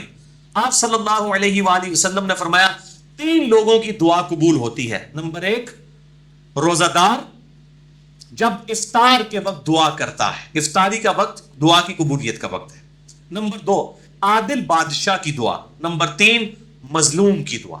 اور اس میں کئی ڈیٹیلز ہیں, مثلا نمبر 82 میرا دیکھ لیں, دعا کی قبولیت کن معاملات میں نہیں ہوتی اور کئی معاملات میں ہو جاتی ہے اور کیا ایشوز ہوتے ہیں, وہ الگ سے ایک ٹاپک ہے. اسی کانٹیکسٹ میں ایک اور ضمناً حدیث ہے سنن ابن ماجہ میں 1753 کہ آپ صلی اللہ علیہ وآلہ وسلم نے فرمایا افطار کے وقت کی گئی دعا رد نہیں کی جاتی. وہ اس حدیث میں الفاظ تھے کہ دعا قبول ہوتی ہے, اس میں الفاظ دعا رد نہیں ہوتی. یہ مشکات میں نہیں ہے, میں نے اس لیے ابن ماجہ کا نمبر بتایا. اور اس حدیث کے راوی کہتے ہیں ابن ابی ملیکہ تابعی کہ عبداللہ بن عمر بن عاص یہ حدیث بیان کیا کرتے تھے اور افطار کے وقت وہ دعا کیا کرتے تھے اللہم انی اسألک برحمتک التی وسعت کل شیء ان تغفر لی. اے اللہ میں تجھ سے تیری رحمت کا سوال کرتا ہوں, وہ رحمت جو ہر چیز کو گھیرے ہوئے ہے, کہ میری مغفرت فرما دے. اس کے علاوہ بھی دعائیں کر سکتے ہیں. ربنا آتنا فی الدنیا والی دعا کر لیں, صبح شام کے اذکار کے لیے آئیڈیل وقت ہے. شام کے اذکار کا آئیڈیل وقت غروب آفتاب سے پہلے ہے, کیونکہ وہ شام کے اذکار ہیں, رات کے اذکار نہیں ہیں, شام کے اذکار ہیں. تو سب سے بہتر وقت وہ ہے کہ آپ مغرب اور عصر کے درمیان اور مغرب سے جسٹ پہلے افطار کے وقت صبح شام کے اذکار, وہ بلو کارڈ جو ہمارا ہے وہ کریں. اب میرے بھائیو آخر میں یہ 5 کرٹیکل احادیث میں انشاءاللہ بیان کروں گا. یہ 5 آخری جو ہماری کرٹیکل احادیث ہیں وہ پرٹیکولرلی سنی شیعہ اختلاف جو ہے افطار کے ٹائم سے ریلیٹڈ اس کانٹیکسٹ میں ہے, لیکن ان کو ڈسکس کرنے سے پہلے ایک دفعہ دروشی پڑھ لیجئے. اللہم صلی علی محمد وعلی آل محمد کما صلیت علی ابراہیم وعلی آل ابراہیم انک حمید مجید. اللہم بارک علی محمد وعلی آل محمد کما بارکت علی ابراہیم وعلی آل ابراہیم انک حمید مجید. یہ بہت اٹینٹو ہو کے سننے والی گفتگو ہے میرے بھائیوں. بون آف کنٹینشن بنا ہوا ہے خصوصاً رمضان المبارک کے مہینے میں سنی شیعہ اختلاف افطار ٹائم کے اعتبار سے. سحری کا کوئی اختلاف نہیں ہے, بلکہ ابھی اہل تشیع کے علماء کی جانب سے ایک آپ سمجھ لیں پبلک میسج بھی آیا ہے کہ جو یہ ٹی وی کے اوپر ہمارا سحری کا وقت 10 منٹ پہلے بتایا جاتا ہے یہ بالکل جعلی ہے, ہم اسے کوئی آن نہیں کرتے. سحری میں کوئی اختلاف نہیں ہے اہل سنت اور اہل تشیع کا, بل جو 2-3 منٹ کی احتیاط ہے وہ اپنی جگہ, بل افطار کے ٹائم کے اوپر اختلاف ہے. انشاءاللہ میں اس کو بھی فرقہ واریت کی لعنت سے بالا تر ہو کر 5 صحیح الاسناد احادیث کی روشنی میں اہل سنت کی مین سٹریم کی کتابوں سے ڈسکس کروں گا. ان احادیث کو ڈسکس کرنے سے پہلے سورۃ البقرہ کی آیت نمبر 187 اعوذ باللہ من الشیطان الرجیم بسم اللہ الرحمن الرحیم, پرٹیکولرلی افطار سے متعلق کہ روزے کو کب تک مکمل کرنا ہے. ثم اتم الصیام الی اللیل, اس کے بعد اپنے روزے کو مکمل کرو رات ہونے تک. یہ شام ہونے تک کے الفاظ نہیں ہیں, رات ہونے تک اپنے روزے کو مکمل کرو. اب رات کی جو ڈیفینیشن ہے اس کے اختلاف کے حوالے سے جو سنی شیعہ اختلاف ہے اور خام خواہ ایک جھگڑا بنا ہوا ہے, اس کو آپ سمجھ لیجئے. عربی زبان میں اللیل, اردو میں ہم رات کہتے ہیں اور انگلش میں نائٹ. اسلام میں غروب آفتاب کے ساتھ ہی شروع ہو جاتی ہے اور یہ رات فجر کا وقت داخل ہونے تک رہتی ہے. جب تک فجر کا وقت شروع نہ ہو جائے یہ پوری کی پوری رات ہی ہے، غروب آفتاب سے لے کر فجر کا وقت داخل ہونے سے پہلے تک. اور اس کی ٹائمنگ کے اعتبار سے آج کل تو بڑی آسانی ہے. مسلم پرو کے نام سے ایک اینڈرائڈ ایپ ملتی ہے، اسمارٹ فون جن کے پاس ہے وہ انسٹال کر سکتے ہیں. کمپیوٹر میں بھی 5-6 MB کا ایک سافٹ ویئر ہے سلاٹ ٹائم کے نام سے، SALATTIME، مفت ڈاؤن لوڈ کر لیں. تقریباً 1.5 لاکھ دنیا کے شہروں کے نمازوں کے ٹائمنگز اس کے اندر درج ہے، اور سحری اور افطاری کی بھی. اس کے علاوہ اور سافٹ ویئرز موجود ہیں، اور ٹائم ٹیبلز بھی جو اتھینٹک ہے. جس طرح میں سمجھتا ہوں دارالاسلام والوں کا جو ٹائم ٹیبل ہے وہ اتھینٹک ہے. اہل حدیث مکتبہ فکر میں دارالاسلام والے، اکثر اہل حدیث کے جو ٹائم ٹیبلز ہیں وہ 3-3 4-4 منٹ غلط ہیں.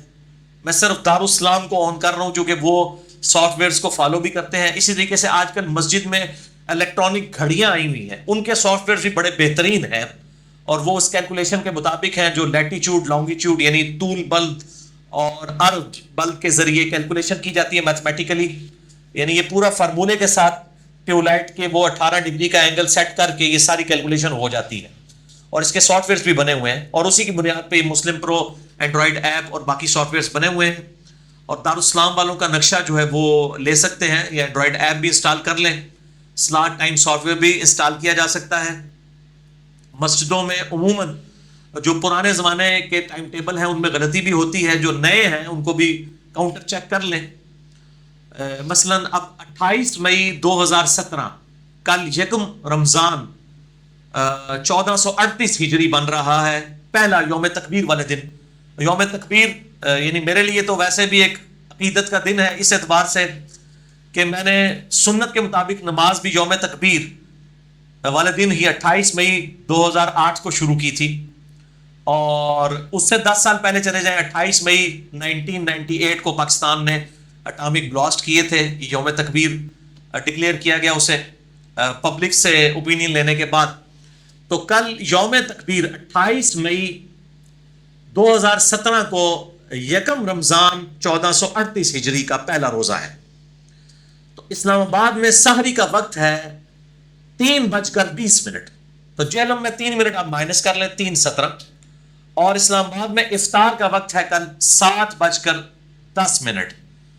تو جہلم میں آپ 3 منٹ مائنس کر لیں. یہ دارالاسلام کی میں آپ کو ٹائمنگ بتا رہا ہوں.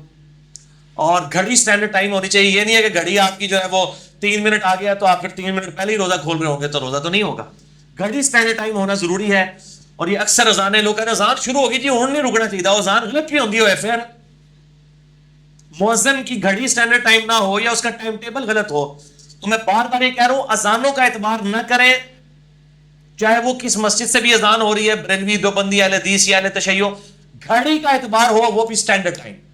اور مؤذن حضرات کو بھی ایجوکیٹ کیا جائے کہ وہ اذان اس وقت دے جب واقعی ٹائم ہو جائے، پہلے یا لیٹ نہ دیں. اب وہ کیا کرتے ہیں فجر کے وقت تو شاید وہ پہلے ہی دے لیتے ہیں، اور افطار کے وقت 5-6 کھجوریں کھا کے دے رہے ہوتے ہیں، اور بعض اوقات پہلے دیتے ہیں، جلدی جلدی بعد میں انہوں نے افطاری کرنی ہوتی ہے. تو یہ گھڑیوں کا اعتبار ہوگا، ٹائم ٹیبل کا اعتبار ہوگا، مؤذن کی اذان کا کوئی اعتبار نہیں ہے. بالکل سیدھی سی بات. اور بعض اوقات تو غلطی سے بھی ایسا ہو جاتا ہے. میں نے مطلب خود اپنے جہلم شہر میں یہ چیز آبزرو کی ہے کہ کالے بادل چھا گئے تو اذان مغرب کی شروع ہو گئی ہے، اور بعد میں بادل چھٹ گئے تو سورج نکل آیا. یعنی گھڑی کو نہیں لوگ دیکھ رہے. اور یہ کوئی آج کا مسئلہ نہیں، پہلے بھی ہو چکا ہے. اب تو اس طرح کی غلطی، یہ بلنڈر ہے اگر کوئی کرتا ہے، ہونی نہیں چاہیے. گھڑی کی برکت سے یہ اللہ تعالیٰ نے اتنا فزیکل فینومین آف نیچر جو انسان نے ڈیولپ کر لیا ہے اس کو ہارمونی کے تحت، تو گھڑی کو فالو کرنا چاہیے. اور اس کانٹیکسٹ میں صحیح بخاری میں ایک حدیث ہے 1959، سیدہ اسما بنت ابی بکر کہتی ہیں، سیدہ عائشہ کی بہن، کہ نبی صلی اللہ علیہ وسلم کے مبارک زمانے میں ایک دفعہ بادل آ جانے کی وجہ سے ہم نے بھی وقت سے پہلے افطار کر لیا. ہم یہ سمجھے کہ غروب آفتاب ہو چکا ہے. بادل آئے ہوئے تھے مغرب میں، کالے بادل، تو کیسے پتہ چلے گا؟ گھڑی بھی نہیں ہے تو اندازے سے ہی ہوگا نا. یہ تو بعد کے بزرگ ہیں جو کہتے ہیں ہمیں علم غیب ہے، پتہ لگ جاتا ہے. اینڈ تک کے 10 دن نبی صلی اللہ علیہ وسلم کے زمانے میں صحابہ کرام نے روزہ بھی کھول لیا. علم غیب صحابی کو علم غیب نہیں، بعد کے بزرگوں کو ہوتا ہے. یہ جعلی جو ایک انہوں نے ایک مسئلہ کھڑا کیا ہوا ہے. تو وہ اسما بنت ابی بکر کہتی ہیں ہم نے روزہ کھول لیا، بعد میں سورج نکل آیا. علم غیب تو نہیں تھا ان کے پاس، بیچاروں کے پاس ہوتا تو پتہ چل جاتا. اور نبی صلی اللہ علیہ وآلہ وسلم کے بارے میں بھی جو علم الغیب کا ہمارا عقیدہ ہے وہ اللہ کے بتانے پر موقوف ہے، اور جب اللہ بتائے گا. ہر وقت ہر چیز کا معاملہ نہیں ہے. میرا مسئلہ علم غیب 6A اور 6B ریکارڈڈ موجود ہے. بہرحال اسماء بنت ابی بکر کہتی ہے کہ بادلوں کی وجہ سے ہم نے افطار کر لیا، سورج نکل آیا. اور پھر وہ راوی پوچھتے ہیں سیدہ عائشہ کے جو یہ بھانجے ہیں سیدنا عروہ عبداللہ ابن زبیر کے جو ہیں وہ بھائی عروہ ابن زبیر، ان کا یہ بیٹا ہے حشام جو اسماء بنت ابی بکر سے بیان کر رہا ہے. ان سے پوچھا جاتا ہے کہ یہ بتائیے کہ جب وہ روزہ کھول لیا تھا وقت سے پہلے تو پھر کیا اس روزے کی قضا کروائی گئی تھی کہ غلطی والی کھول دیا؟ خیر ہے. تو انہوں نے کہا قضا کے علاوہ تو کوئی چارہ ہی نہیں تھا، قضا تو کروائی گئی تھی. تو آج بھی اگر مؤذن غلط اذان دے وقت سے پہلے تو مؤذن کے اوپر نہیں جائیں گے آپ. اگر اس نے غلط روزہ کھلوا دیا چاہے 1 منٹ پہلے بھی، آپ کو روزے کی قضا دینی ہوگی. بعد کفارہ نہیں ہوگا، صرف قضا ایک روزے کے بدلے ایک روزہ رکھنا ہوگا. اس لیے گھڑی سٹینڈرڈ ٹائم کریں، گھڑی کو فالو کریں. اچھا،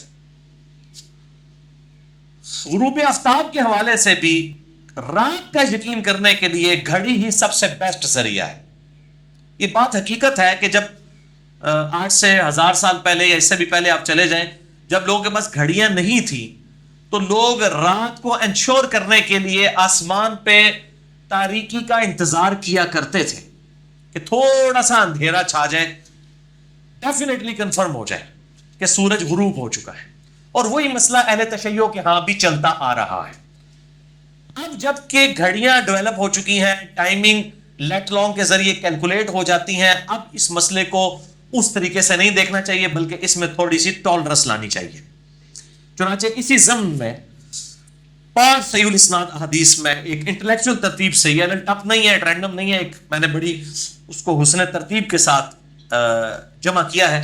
پہلی حدیث کریٹیکل ہے، صحیح بخاری میں 1956، صحیح مسلم میں 2560 اور مشکات میں بھی موجود ہے 1985. آپ صلی اللہ علیہ وآلہ وسلم نے مشرق کی طرف اشارہ کرتے ہوئے فرمایا کہ جب دن اس طرف پلٹ جائے اور سورج غروب ہو جائے، یعنی مشرق سے پلٹ کر مغرب کی طرف دن چلا جائے، اور مشرق کی طرف اشارہ فرماتے ہوئے کہا کہ مشرق کی طرف رات کی سیاہی نمودار ہو جائے، کیونکہ مغرب کی طرف تو رات کی سیاہی جو ہے وہ 1.5 گھنٹے بعد بھی نہیں نمودار ہوگی کیونکہ سورج غروب ہوا ہوتا ہے. تو آپ نے مشرق کی طرف اشارہ کیا کہ مشرق کی طرف رات کی سیاہی نمودار ہونا شروع ہو جائے اور مغرب میں سورج غروب ہو جائے تو روزہ دار کو چاہیے کہ وہ افطار کر لے. یعنی غروب آفتاب کا یقین کرنا ضروری ہے لیکن بہت زیادہ ڈیلے بھی نہ ہو. اسی کانٹیکسٹ میں ایک حدیث ہے، بخاری اور مسلم دونوں میں موجود ہے یہ حدیث بھی، مشکات میں 1984، کہ آپ صلی اللہ علیہ وآلہ وسلم نے فرمایا جب تک لوگ افطار کرنے میں جلدی کرتے رہیں گے وہ خیر اور بھلائی پر قائم رہیں گے. افطار میں جلدی کرنے کو خیر اور بھلائی کہا گیا. اسی کا ایک طریق سنن ابی داؤد میں ہے صحیح سند کے ساتھ، اور المستدرک للحاکم میں بھی موجود ہے. امام حاکم اور امام ذہبی دونوں نے اس کی توثیق کی ہے کہ وہ حدیث صحیح ہے کہ اہل کتاب افطار میں بہت ڈیلے کرتے ہیں، تم افطار میں جلدی کرو. تو افطار میں جلدی کرنا یہ امت کے لیے خیر و بھلائی پہ قائم رہنے کی دلیل ہے. لیکن جلدی کا قطعاً یہ مطلب نہیں ہے کہ آپ وقت سے پہلے ہی روزہ کھول لیں، یا ٹائم ٹیبل آپ نے ایسے غلط بنائے ہوئے ہیں کہ سامنے سورج کی روشنی بھی نظر آ رہی ہے اور آپ جناب اپنے بزرگوں کے ٹائم ٹیبلز کو فالو کرتے ہوئے روزے لوگوں کے توڑوا رہے ہیں اور خود بھی توڑ رہے ہیں. جلدی کا قطعاً یہ مطلب نہیں ہے کہ وقت سے پہلے روزہ کھول لیا جائے. جلدی سے مراد یہ ہے کہ اتنا روزہ ڈیلے نہ کریں کہ آسمان پہ تارے نظر آ جائیں، اور آسمان پہ تارے کو 3-4 منٹ کے بعد نظر نہیں آتے ہیں، کم از کم 25 سے 30 منٹ کے بعد تارے واضح نظر آنا شروع ہوتے ہیں. ویسے تو تارے غروب آفتاب سے پہلے بھی نظر آ جاتے ہیں، ان تاروں کی بات نہیں ہو رہی کوئی کہے نہیں جی تارے ساڑھے آ جان نظر، وہ تارے سے پائی غروب آفتاب تو پہلے بھی نظر آ رہے ہوتے ہیں. کچھ تارے ایسے ڈومینیٹ ہوتے ہیں جو غروب آفتاب سے پہلے بھی آسمان پہ ٹمٹمانا شروع کر دیتے ہیں. یعنی جب رات کی سیاہی میں تارے جو نظر آئے اتنا ڈیلے، یعنی 25-30 منٹ ڈیلے کر دینا اس چیز کی ممانعت ہے، اور یہ یہود و نصارہ کا طریقہ ہے.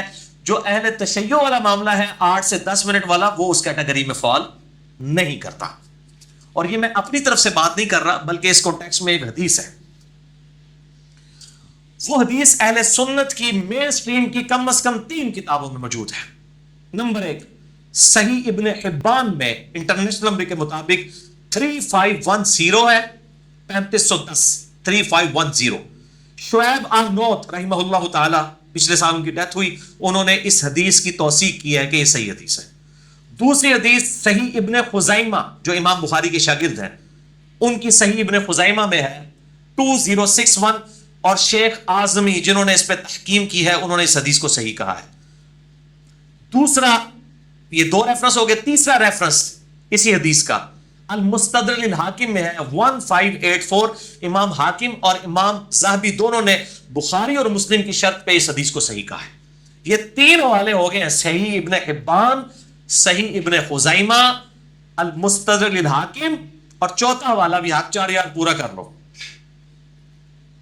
امام البانی صحیح الترغیب والترہیب میں تحقیم کرتے ہوئے شیخ البانی رحمہ اللہ تعالیٰ نے اس کتاب میں 1074 نمبر حدیث صحیح الترغیب والترہیب، الترغیب والترہیب امام منذری کی کتاب ہے، یعنی نیک اعمال کی ترغیب دلانا اور برے اعمال سے ڈرانا، یہ ٹاپک تھا. یہ پرائمری کتاب نہیں، یہ مشکات کی طرح سیکنڈری کتاب ہے، یہ اوریجنل کتابوں سے لی گئی ہے.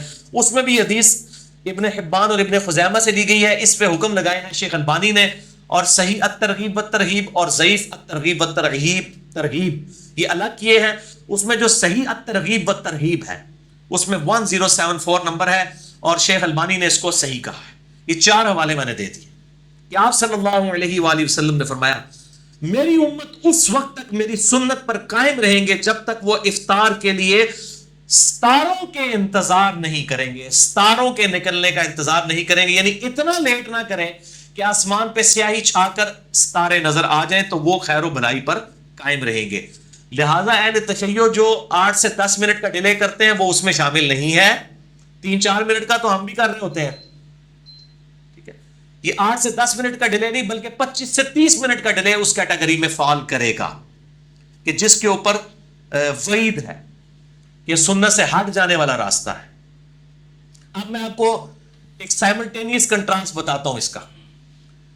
ہمارے جو حنفی بھائی ہیں، جب اہل حدیث جو ہے مغرب سے پہلے 2 نفل پڑھ رہے ہوتے ہیں، 2 نفل پڑھنے میں 5-7 منٹ تو لگ جاتے ہیں، وہ کہتے ہیں نہیں مغرب لیٹ نہیں کرنا چاہیے تھا، ستارے نظر آ جاتے ہیں، کہتے ہیں نا. اور وہ سنت جو ٹھیک ہے غیر موقدہ ہے، فرض نہیں ہے، واجب نہیں ہے، غیر موقدہ ہے، اگر کوئی پڑھ لے ثواب، نہ پڑھے تو کوئی گناہ نہیں ہے. تو وہ اہل حدیث کو نوافل پڑھتے ہوئے ٹانٹ کرتے ہیں. اہل حدیث کی مسجد میں سنت زندہ ہے ماشاءاللہ، حرمین میں بھی سنت زندہ ہے. وہ کہتے ہیں نہیں جی جلدی پڑھنی چاہیے. یہی حنفی رمضان کے اندر مغرب کی اذان کے 15 منٹ کے بعد جماعت کھڑی کر رہے ہوتے ہیں. اب نہیں ان کو نظر آتا کہ نماز ڈیلے ہو رہی ہے. وہاں اہل حدیث بیچاروں کو 5 منٹ نفل پڑھنے کے لیے نہیں دیتے، یہاں 15 منٹ روٹی کھانے کے لیے، پیٹ بھرنے کے لیے. میں نے کہا مولوی کا مسئلہ ہی پیٹ ہے، اور رج کے کھانے نے 15 منٹ بعد جا کے جماعت کھڑی کر دینے. اب یہ کون سا دین ہے جو مغرب میں رمضان کے اندر مغرب کے اندر بدل جاتا ہے اور غیر رمضان میں مغرب کے وقت اور ہوتا ہے؟ اسی طریقے سے جب اہل حدیث جو ہے وہ اندھیرے میں فجر کی نماز پڑھتے ہیں، کہتے ہیں نہیں یار جو ہے وہ نماز لیٹ کر کے پڑھنا سنت ہے، جبکہ خود حنفی کیا کرتے ہیں رمضان کے اندر آدھا پونا گھنٹہ پہلے نماز پڑھ رہے ہوتے ہیں، اور جی لوگوں کے لیے آسانی ہے. یعنی آپ نے دین اپنی مرضی کا بنایا ہوا ہے، اور اہل حدیث بھی مجرم ہے. یہ اہل حدیثوں نے زیادہ یعنی کہ ہنگامہ کھڑا کیا جی شیعہ بڑا ڈیلے کر کے روزہ کھولتے ہیں، وہ جس ستارے نظر آ جاتے ہیں، یہ ہو جاتا ہے. ان سے پوچھیں کہ اللہ کے بندو آپ لوگ بھی مغرب کے اندر ڈیلے تو کرتے ہیں، رمضان شریف کے اندر 10-12 منٹ تو آپ بھی ڈیلے کر رہے ہوتے ہیں، تو کیا ستارے نکل آتے ہیں اس وقت اور آپ کی نماز مغرب مکروہ ہو جاتی ہے؟ نماز مغرب میں بھی ڈیلے کرنا ناپسندیدہ ہے اسلام کے اندر، فوراً بھی پڑھنی ہوگی. ہاں اگر جمع کرنی ہو تو پھر آپ جمع سوری کے طور پر یا جمع تاخیر کے طور پہ آپ لیٹ کر سکتے ہیں، وہ الگ بات ہے. لیکن عام حالت میں تو مغرب فوراً پڑھنی چاہیے. تو اس وقت وہ نوافل کا وقفہ بھی ہو رہا ہے، افطار کا وقفہ بھی ہو رہا ہے، اس وقت نہیں ان کو نظر آتا ہے ڈیلے ہو رہا ہے. لیکن میں آپ کو بتا رہا ہوں یہ ساری فرقہ واریت کی لعنت ہے کہ ایک چیز دوسرے کے لیے غلط ہو جاتی ہے، جب وہ اپنے حق میں لے رہے ہوتے ہیں تو وہ کہتے ہیں نہیں اب یہ بالکل ٹھیک ہوگی ہے، چونکہ ہم کر رہے ہیں یہ ٹھیک ہے، اب دوسرا کرے گا تو غلط ہے. تو ہم تو چونکہ فرقہ واریوں کو 3 طلاقیں دے کے اور 4 تکبیریں پڑھ کے دفنا چکے ہیں، اس لیے اللہ کے فضل سے بالکل صحیح بات کریں گے. اگر کوئی شخص 8-10 منٹ ڈیلے کر لیتا ہے احتیاط کے طور پہ تو اس پہ کوئی قدغن نہیں ہے. بال اگر گھڑی انشور کر دے کہ اسی وقت میں افطار ہے، 1-2 منٹ کے بعد روزہ کھول لینا چاہیے، جان بوجھ کے ڈیلے بھی نہیں کرنا چاہیے. باقی جو اہل تشیع کا یہ موقف ہے، الموطا امام مالک سے وہ ایک روایت پیش کرتے ہیں کہ حضرت عمر فاروق رضی اللہ تعالیٰ عنہ اور حضرت عثمان غنی رضی اللہ تعالیٰ عنہ وعلیہم السلام وہ نماز مغرب پڑھنے کے بعد روزہ کھولا کرتے تھے. یہ الموطا امام مالک میں موجود ہے، لیکن یہ روایت ضعیف ہے. اس میں حمید بن عبد الرحمن راوی جو ہے وہ انہوں نے حضرت عمر اور حضرت عثمان کا زمانہ نہیں پایا، یہ منقطع روایت ہے. البتہ جو صحیح اور ضعیف کا فرق نہیں کرتے، جیسے کہ ہمارے حنفی بھائی ہیں، وہ کہتے ہیں حدیث تو حدیث ہی ہوتی ہے چاہے ضعیف بھی ہو. وہ کہتے ہیں جب ماں باپ ضعیف ہو جائے تو ان کو گھر سے تو نہیں نکال دیتے، اے دلیل دے دے. تراویح کہتے ہیں وی آ گیا نا تو وی ہوندی ہے نا 20 تراویح، اس طرح کے دلائل ہوتے ہیں. تو یہ حدیث کی دے، اور ڈگری تو ڈگری ہوتی ہے چاہے جعلی ہو یا اصلی، یہ وہی والی بات ہوگی. حدیث تو حدیث ہوتی ہے چاہے جعلی ہو اصلی. یہ روایت ہے الموطا امام مالک میں ہے، روایت پہ پہلی باقاعدہ حدیث کی کتاب میں ہے، اور امام مالک نے باقاعدہ جو ہے وہ اس حدیث کو نقل کیا ہے افطار ٹائم کے اوپر. اور ظاہر ہے کہ اہل سنت کے ہاں بھی 2 رائے پائی جاتی ہیں، میں پہ بتا بھی دوں گا. تو وہ حضرت عثمان اور حضرت عمر نماز مغرب کے بعد روزہ کھولا کرتے تھے. بہرحال اگر اس روایت کو کوئی صحیح بھی مانتا ہے تو اگر نماز مغرب کے بعد بھی کوئی روزہ کھول لے تو کوئی اس میں حرج نہیں ہے. ضروری نہیں ہے کہ آپ نے روزہ پانی پی کے اور کھجور کھا کے ہی کھولنا ہے. اگر کسی نے ذہنی طور پہ سمجھ لیا کہ اب غروب آفتاب ہو گیا اور وہ گاڑی میں سفر کر رہا تھا، کہیں پہ رک بھی نہیں سکتا، پبلک ٹرانسپورٹ ہے، کوئی چیز بھی اویلیبل نہیں ہے، تو بعد میں روزہ کھول لے، کوئی گناہ گار نہیں ہے. وہ اپنے ذہنی طور پہ سمجھ لے کہ میں اب روزے سے نہیں ہوں، افطار کا وقت ہو گیا، الحمدللہ کوئی اس میں اتنا مسئلہ نہیں ہے. تو یہ تو بتایا جاتا ہے کہ جناب روزے میں ڈیلے کریں گے تو جناب گناہ گار ہوں گے، یہود و نصارہ کا طریقہ ہے، گناہ گار ہو جائیں گے، سنت سے ہٹ جائیں گے اور امت خیر سے محروم ہو جائے گی. لیکن اس تصویر کا ایک دوسرا رخ بھی ہے جو ان مولویوں نے چھپایا ہوا ہے، خصوصاً سنیوں نے. میں نے بتا دیا یہ ڈیلے 25 سے 30 منٹ کا ڈیلے ہے، 8 سے 10 منٹ کا ڈیلے کوئی ایشو نہیں. اور اس کو سائملٹینیس کنٹراسٹ جو ہے حدیث، وہ جو یہ چھپاتے ہیں، یہ چوتھی حدیث سن لیں، یہ آج آپ لے جائیں تحفہ. اس کے بعد انشاءاللہ کوئی احتیاط والے معاملے میں مسئلہ نہیں کرے گا. یہ چوتھی حدیث بھی حق 4 کتابوں میں، 3 مین سٹریم کی کتابیں. صحیح ابن حبان میں 7491 شعیب آرنوت نے صحیح کہا. صحیح ابن خزیمہ میں 1986 شیخ آزوی نے صحیح کہا. المستدرک للحاکم میں 1518 امام حاکم نے امام مسلم کی شرط پہ صحیح کہا. اور چوتھی کتاب صحیح الترغیب والترہیب میں شیخ البانی نے صحیح کہا 1005. یہ 4 وہی حوالے ہیں جو 4 اس حدیث کے حوالے تھے. ٹھیک ہے، میٹھا میٹھا ہاپ ہاپ تے کوڑا کوڑا تو تو وہ 4 وہ بھی ویسے ہاپ ہاپ کرنا بڑا مشکل ہے، کیونکہ اس میں تو پتہ چل گیا نا کون سا ڈیلے حرام ہے جب تارے نکل آئے 25-30 منٹ کا ڈیلے. اور یہ جو حدیث میں بیان کر رہا ہوں جس کا حوالہ دیا، یہ بہت خطرناک الفاظ ہیں. اس میں آپ صلی اللہ علیہ وآلہ وسلم کو ایک خواب دکھایا گیا. آپ کو اکثر خواب کے ذریعے وحی بھی ہوتی تھی، نبیوں کے خواب سچے ہوتے ہیں. آپ صلی اللہ علیہ وآلہ وسلم نے فرمایا میں نے خواب میں دیکھا کہ 2 فرشتے میرے ساتھ ہیں اور مجھے کسی ایسی جگہ پر لے گئے ہیں جہاں پر لوگوں کی چیخو پکار کی آواز آ رہی ہے. میں نے پوچھا یہ کون لوگ ہیں؟ تو بتایا گیا یہ دوزخیوں کو عذاب ہو رہا ہے. اللہم اجرنا من النار، اللہم اجرنا من النار، اللہم اجرنا من النار، آمین. پھر کہتے ہیں کہ میں تھوڑا آگے جب گیا تو ایک پہاڑی آئی، اس پہاڑی پر چلنا میرے لیے دشوار ہو گیا، تو 2 فرشتوں نے میری مدد کی تو میں اس پہاڑی کو کراس کرنے میں کامیاب ہو گیا. پھر میں نے وہاں پر کچھ لوگ دیکھے جو الٹے لٹکے ہوئے تھے اپنے پاؤں کے ساتھ، کونچوں کے ساتھ الٹے لٹکے ہوئے تھے، اور ان کی باچھیں چری ہوئی تھیں اور اس میں سے مسلسل خون بہ رہا تھا. میں نے پوچھا کہ یہ کون لوگ ہیں؟ تو بتایا گیا یہ وہ لوگ ہیں جو وقت سے پہلے روزہ افطار کر لیا کرتے تھے. افطار میں اتنی جلدی کرتے تھے کہ ابھی ٹائم نہیں ہوا ہوتا تھا اور وہ افطاری کر لیتے تھے. اب یہ ہم پوچھتے ہیں یہ لوگ کون ہیں؟ اہل تشیع تو نہیں ہو سکتے، وہ تو ڈیلے ہیں، ان کے پاس تو آپ نے ڈیلے والا چھاپ لگا دی. فتویٰ لگا دیا جو میں نے فتویٰ اتار دیا ان سے، اور ایک سنی منصف مزاج منہج والے شخص کی طرف سے یہ الحمدللہ دلائل سامنے آئے ہیں، یہ کسی شیعہ عالم کی طرف سے نہیں۔ ان پہ یہ جو چھاپ لگائی ہوئی تھی وہ تو 25-30 منٹ والی ہے، وہ تو 8-10 منٹ کا ڈیلے کرتے ہیں، 3 منٹ کا تو حنفیوں کا بھی کیلنڈر احتیاط کے ساتھ ہوتا ہی ہے۔ اچھا، یہ جو جلدی افطار کر رہے ہیں شیعہ تو نہیں ہو سکتے، اہل سنت میں سے بھی حنفی نہیں ہو سکتے، ان کے تو 3 منٹ احتیاط کے ساتھ ہے۔ پیچھے کون بات جاتا ہے؟ ساڑھے سکے بھرا، ٹھیک ہے جی، جڑا سانو تو متریا سمجھتے ہیں، یعنی اہل حدیث، یعنی ہماری اب جہلم شہر میں آپ دیکھ لیں ٹائم ٹیبل غلط ہے۔ ابھی بھی میں نے دیکھا ادھر تو ایون حنفیوں کا بھی ٹائم ٹیبل غلط بنا ہوا ہے۔ میں نے ان کو بھی بتایا یار 5-6 منٹ پہلے آپ لوگ افطار کروا رہے ہیں، ٹائم ٹیبل حنفیوں کا 7:02 ہے، اہل حدیث کا 7:01 ہے، اور افطار ہو رہی ہے 7:07 کے اوپر۔ ابھی کچھ جماعت الدعوہ والوں کا ٹائم ٹیبل جو ہے وہ چونکہ انہوں نے تھوڑا الیکٹرانکلی فالو کیا ہے، وہ اہل حدیث میں سے ان کا ٹائم ٹیبل ٹھیک ہے، یا دارالاسلام والوں کا۔ تو باقی پرانے جو 1950-60 کے بابوں نے بنائے ہوئے ہیں وہ اکثر ٹائم ٹیبل غلط ہیں۔ اس وقت کے لوگوں کے روزے ہو گئے، ان کو نہیں بیچاروں کو پتا تھا، اس زمانے میں ان کو چاہیے تھا وہ احتیاط کرتے اور سیاہی چھانے کا انتظار کرتے 8-10 منٹ۔ اب تو مطلب ان کو اپنے ٹائم ٹیبل کو دیکھنا چاہیے۔ ہم یہ پوچھتے ہیں یہ کون لوگ ہیں جو روزہ جلدی افطار کرنے کی وجہ سے جن کو قیامت والے دن عذاب ہوگا، ایٹ لیسٹ اس عذاب کا شکار وہ لوگ نہیں ہوں گے جو روزہ کھولنے میں ڈیلے کرتے ہیں 5 منٹ یا 10 منٹ کا۔ 25-30 منٹ والا تو معاملہ الگ ہے، اس میں بھی کہا ہے کہ سنت سے محرومی ہے، اس کے عذاب کی کوئی حدیث نہیں آئی ہے۔ اس کے اوپر عذاب کی حدیث آئی ہے کہ جو جلدی افطار کرتے ہیں ان کو الٹا لٹکا کے عذاب دیا گیا، ان کی بانچیں چری ہوئی ہیں۔ ہم یہ اب علماء سے ہی پوچھتے ہیں، علماء سے پوچھ کے چلتے ہیں کہ یہ ہمیں بتائیں یہ لوگ کون ہوں گے، یہ کس فرقے سے ہوں گے۔ کیوں؟ جب اسی قسم کی باتیں ہوتی ہیں وہ کہتے ہیں دیکھیں جی وہ حدیث ہے موقوفاً مولا علی رضی اللہ تعالیٰ عنہ علیہ السلام سے، فضائل صحابہ احمد بن حنبل کی کتاب میں صحیح سند کے ساتھ موجود ہے، انٹرنیشنل نمبرنگ کے مطابق میں آپ کو اس کا نمبر بھی بتا دیتا ہوں۔ فضائل صحابہ کتاب میں سے مولا علی رضی اللہ تعالیٰ عنہ کی موقوفاً حدیث، احمد بن حنبل کی کتاب ہے فضائل صحابہ، انٹرنیشنل نمبر کے مطابق 932 932 اور 920، جلد 2 صفحہ 445 اور صفحہ 443 پہ۔